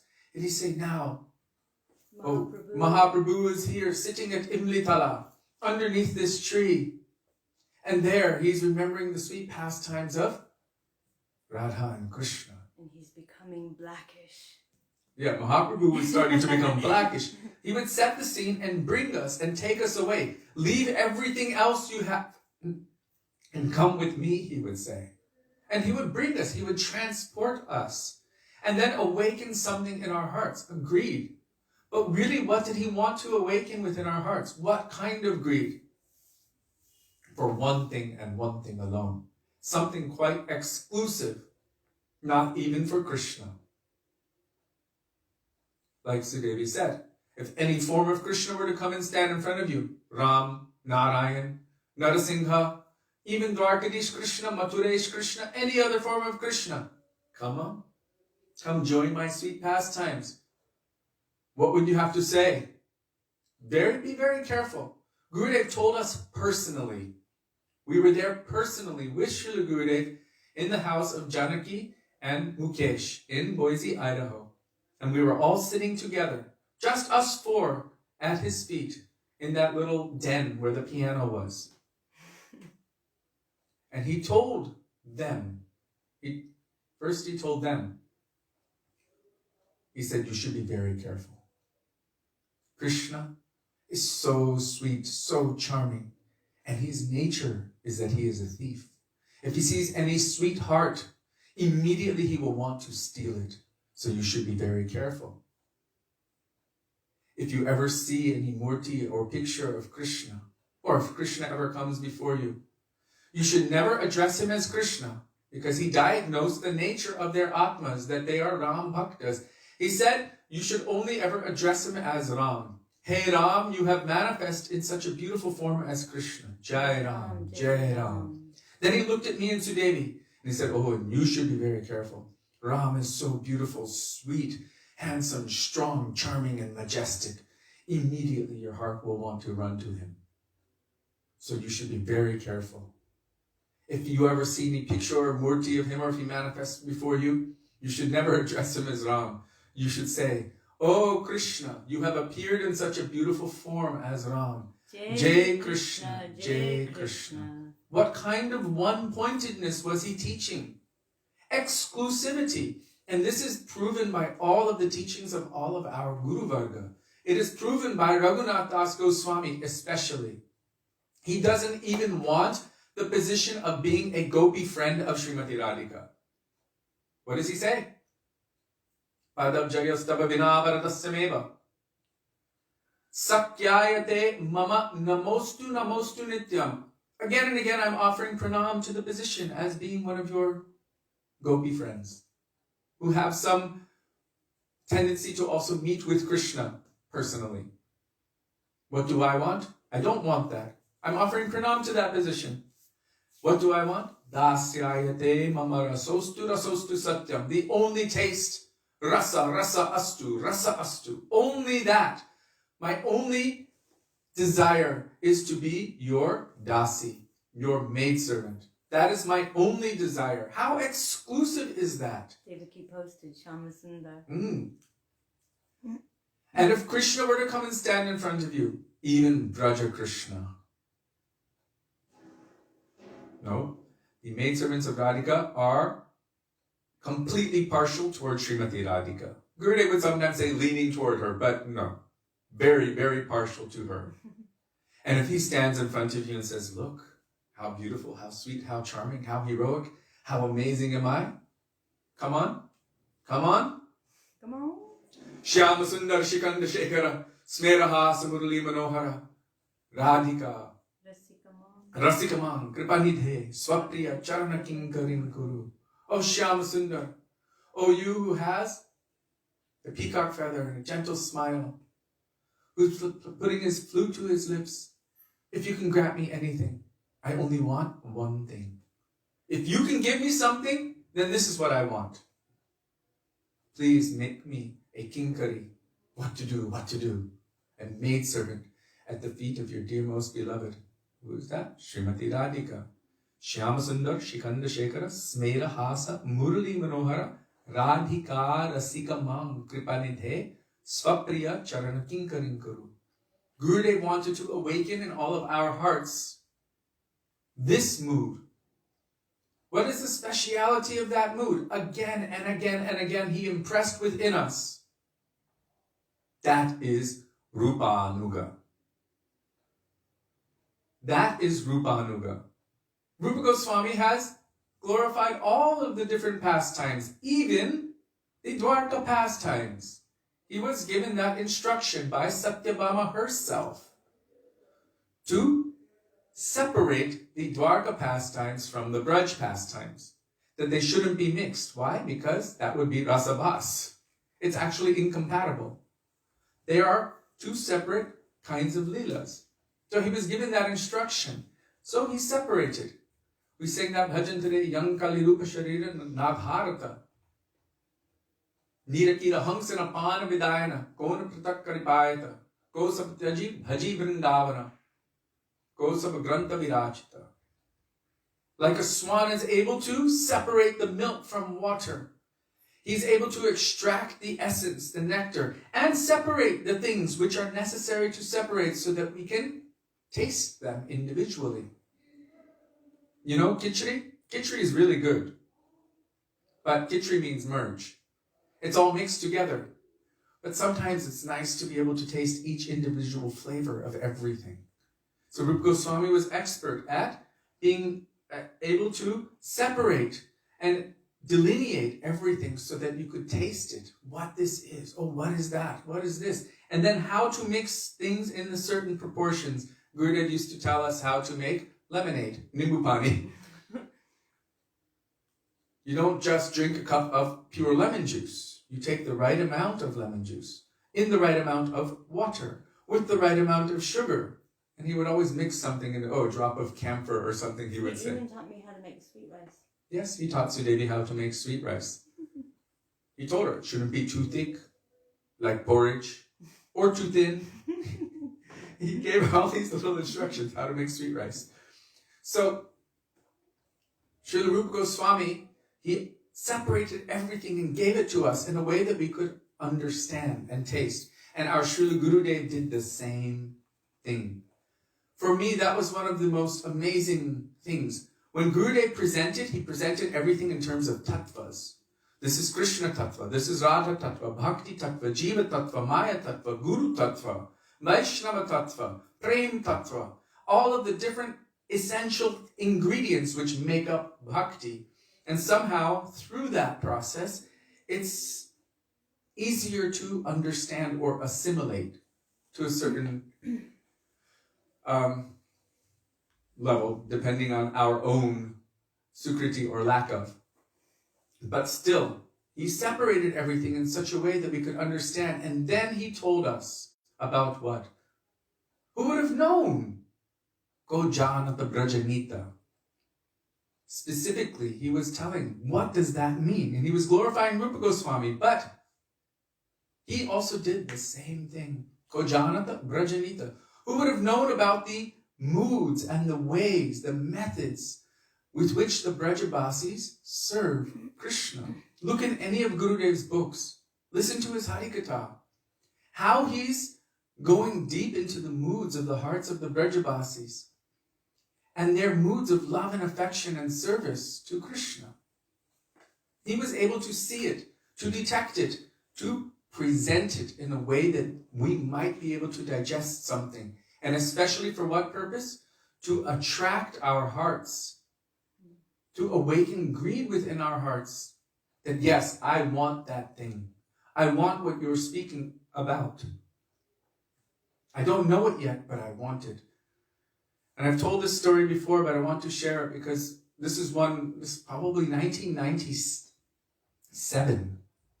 You know that video where I think I was playing keyboard and we were leading that Australia Hare Krishna tune in San Francisco, in the Bay Area.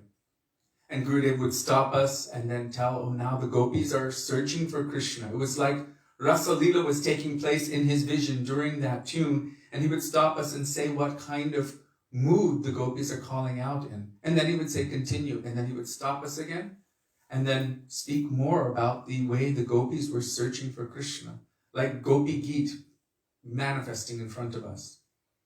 So around that same time, we were at the place where Srila Gurudeva was staying, and he had a darshan in the hall upstairs. And there he was telling about what Guru does for the disciple.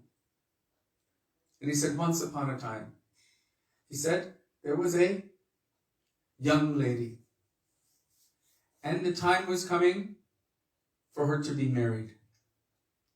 So her mother found the best, perfect groom for her daughter. Oh, he was tall, dark and handsome, very charming, very heroic. He had so many beautiful talents. He was expert in all sports. Everyone loved him. He was expert in all arts. And when he would speak, his voice was like thunder, very deep.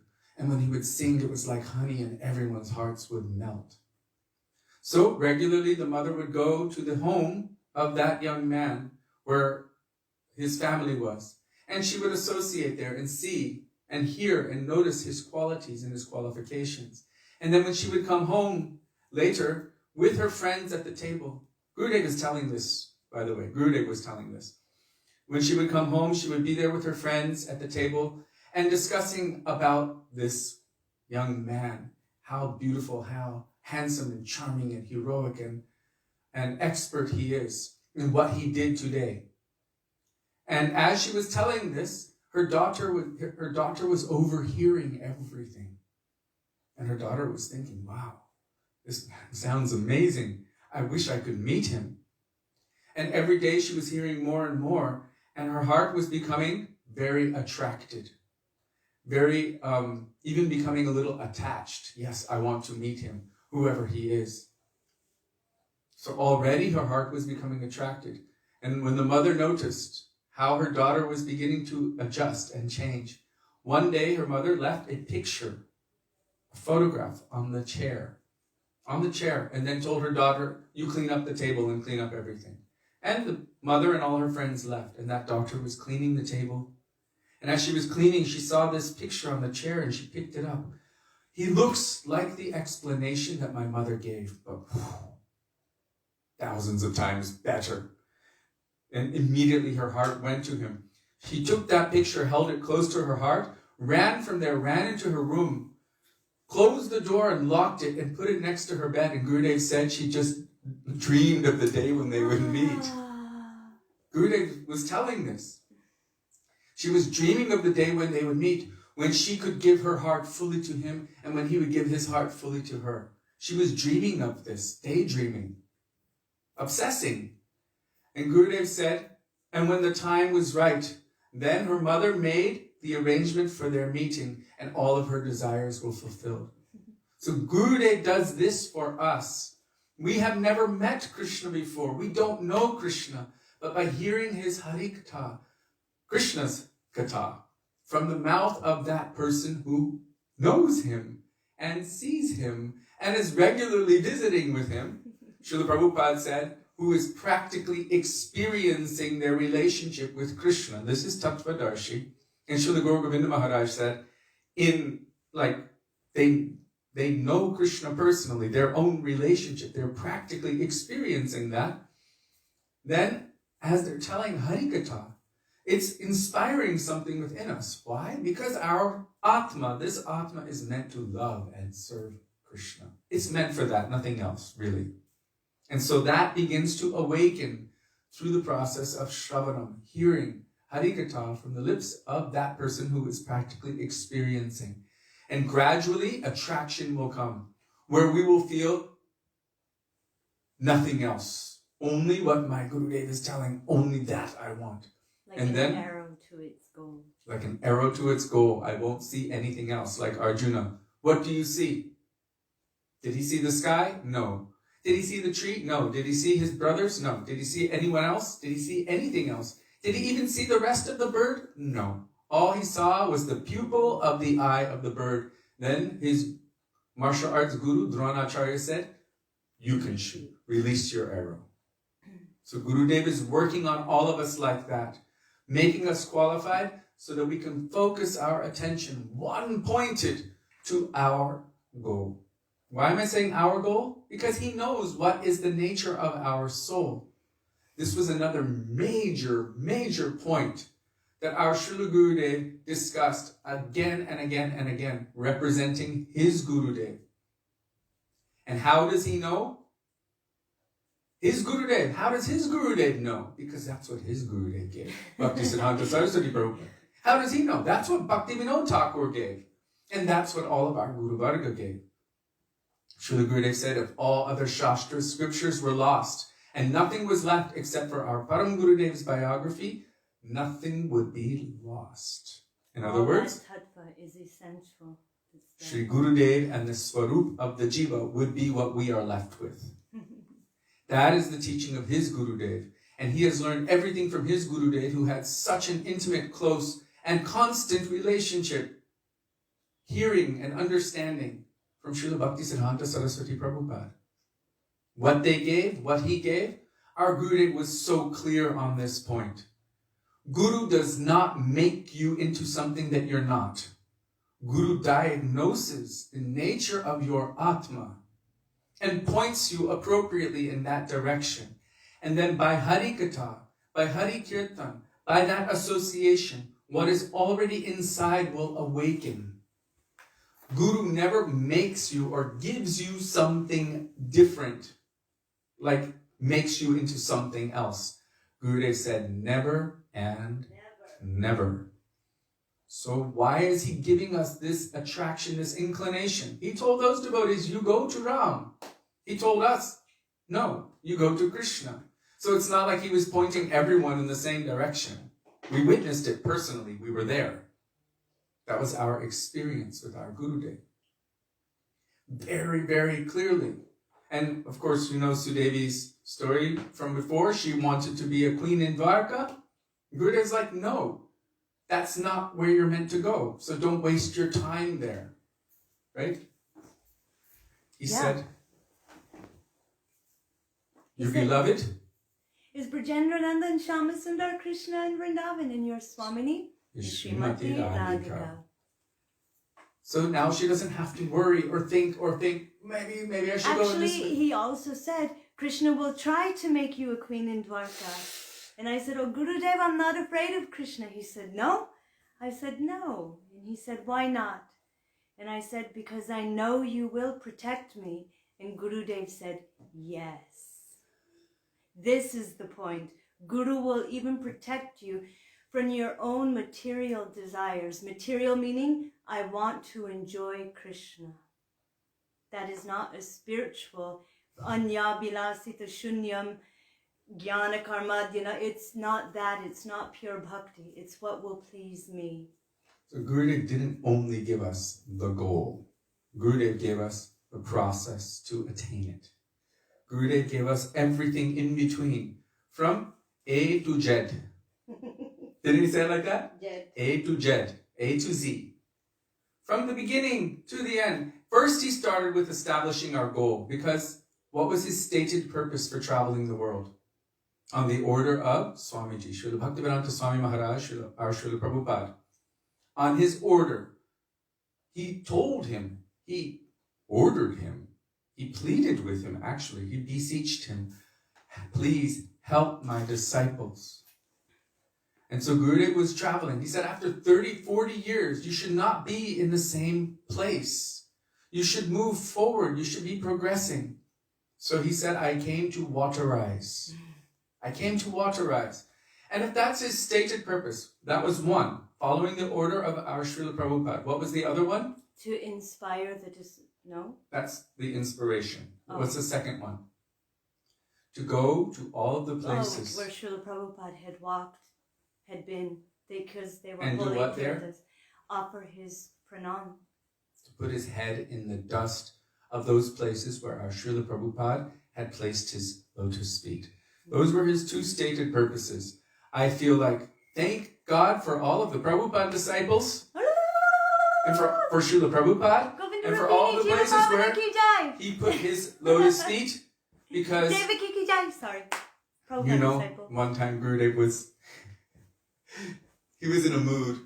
He was sitting there and he said, you know, I'm like a lion. I'm just peacefully sitting under the tree. And I see so many little skinny sheep walking by. He said, I don't mind them. I just let them go. But any big sheep, immediately I will catch them like this. So he actually went to help the big sheep. And I don't even see myself as a sheep. You know, if you're catching big fish in the ocean and then what comes up in the net, there's like lobsters and other crustaceans that weren't your intention, but they come anyway. We got caught up in that net. Thank God for all of you. Thank you. Thank you. Thank you. So Gurudev cast that net. And it's not like he's trying to take anyone from anywhere. He's trying to bring everyone to where Prabhupada wanted to bring us. Where is that? Jai Radha Madhava Kunja Bihari Gopi Jana Balava Giri Baradhari Yashodanandana Braja Jana Ranjana Jamuna Tira Vanachari. He wanted to bring us there. One boy, just the other night, I went outside to empty the food trash for the what do you call it? The cuttings. It's called compost. It wasn't compost yet. It's like fresh cuttings. So that cows, they come up to me and they're like, please give me what you have. And it was dark out. One young man was doing parikrama, disciple of Srila Bhaktivedanta Narayana. He said, I have a question for you. And I said, okay. And he said, is it okay if I overhear Diksha mantras that anyone else is telling, like brahmacari or anything else? And I said, it really doesn't matter if that's not what is intended for you. What your Gurudev gave you was your relationship with your Gurudev, your particular individual relationship with Mahaprabhu, your particular individual relationship with Radha and Krishna. So if someone else, like they have these little boxes that are constantly playing brahmacari, no matter where you go. Yeah, so Sudevi doesn't know it, but she's heard a little bit of it. And so it's there, but it's not intended for us. But think about it. So many devotees had become weak and actually stopped chanting their mantras and forgot them. And they again reheard them from our Srila Gurudev. It was an initiation. That doesn't mean he's initiating them again. That just means he's helping to reawaken their own individual sambandha. So Guru is one means that they're all working toward the same purpose. They're not trying to claim you for themselves, as Sudevi already said. They have nothing to take, everything to give. Gurudev would always say that. I have nothing to take, but everything to give. What do they want to give? They want to give you and your heart to the lotus feet of Sri Radha and Krishna. They don't want your heart for themselves. In fact, when anyone would say to Gurudev, Gurudev, I love you, he said, you can't use this word for Gurudev. It's not proper. I know we feel it, but it's not proper to use that word for Gurudev, he said. He said, this is meant, love is meant for Krishna. Anukulyena Krishnanushilanam Bhakti Uttama. So, his function is not to enjoy our love. He's not the Vishai, he's Ashray, which means his function is only to serve and love and to transfer that love and affection to Krishna. But we have to give it there first, and he will make it qualified, beautiful, fragrant, sweet, and pure, and offer it to the lotus feet of his beloved.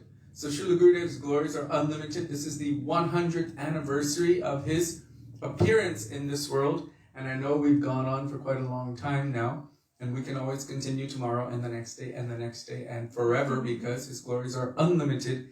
Actually, Krishnadas Kaviraj Goswami would curse himself for the audacity of trying to glorify the transcendental personalities whose glories are unlimited. What capacity do we have?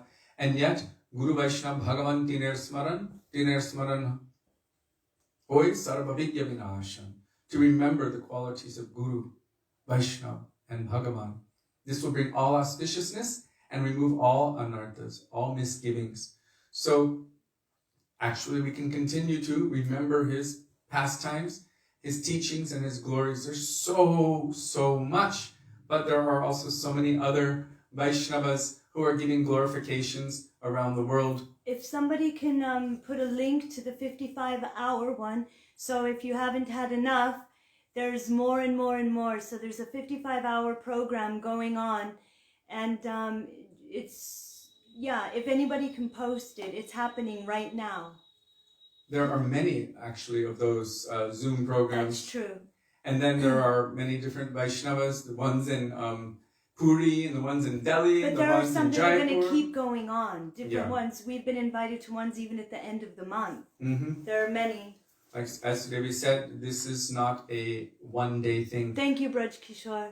Relating to that one-day thing, I wanted to share something with you. Let me just see if it's there, because It's really beautiful. They have different devotees speaking for about 20 minutes each, so it's not too rushed. We stayed up till 11:30 our time to hear Jivapavana Prabhu's offering. It was so beautiful. And so it's just been nice. I woke up this morning and immediately turned it on and got to just listen. I listened to the Chinese devotees, the Russian devotees, and they were just telling how they came to Gurudev. It was just sublime. So if you feel inspired, go to this link right here to the Zoom, and it's just continuous. They have it so perfectly going. There's no hitches even. It's just one after another Vaishnavas speaking about Gurudev. It's blissful. I wish it went on for longer than 55 hours.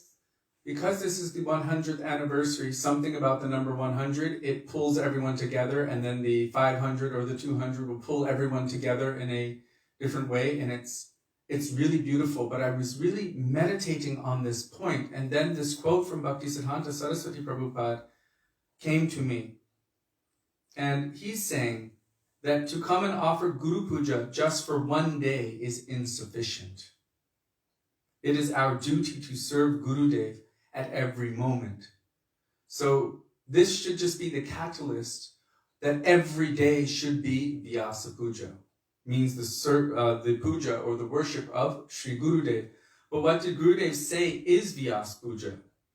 He said real Vyasa Puja is to surrender oneself completely, Sri Gurudev tells us, at the lotus feet of Sri Gurudev and to fulfill his desires.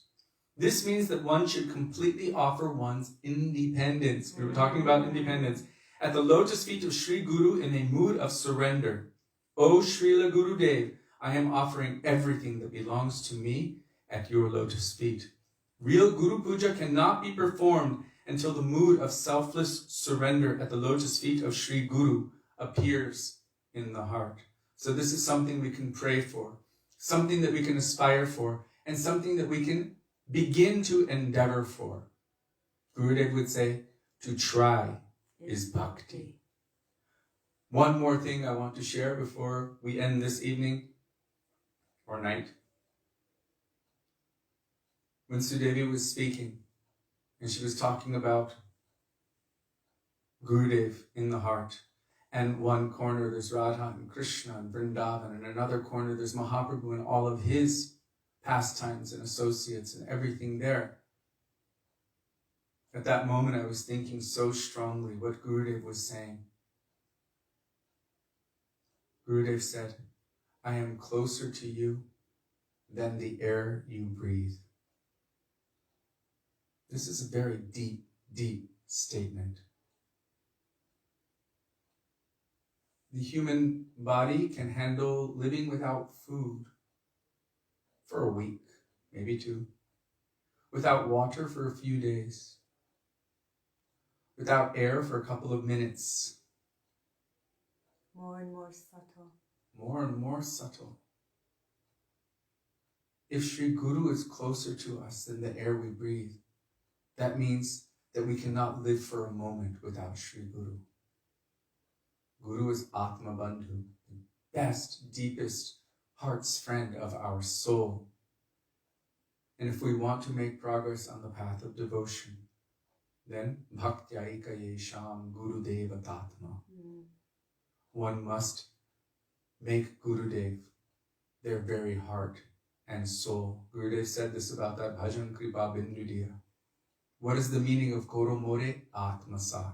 It doesn't mean make my heart like yours. Of course, that's implied. But Srila Gurudev said directly, it means make me yours.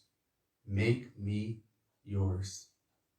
So on this day, the day of the anniversary of our Gurudev's transcendental appearance in this world, I pray not only for myself, but for all of us, that we may be able to receive and take seriously, really to heart, even a drop of what our Gurudev has given us. And hopefully more than that he can become proud that his children are making that endeavor, what he works so hard for day and night, literally day and night, giving all of his energy till the very last moment. We were there witnessing how he was desperately trying to give the best of what he had for the benefit of everyone else.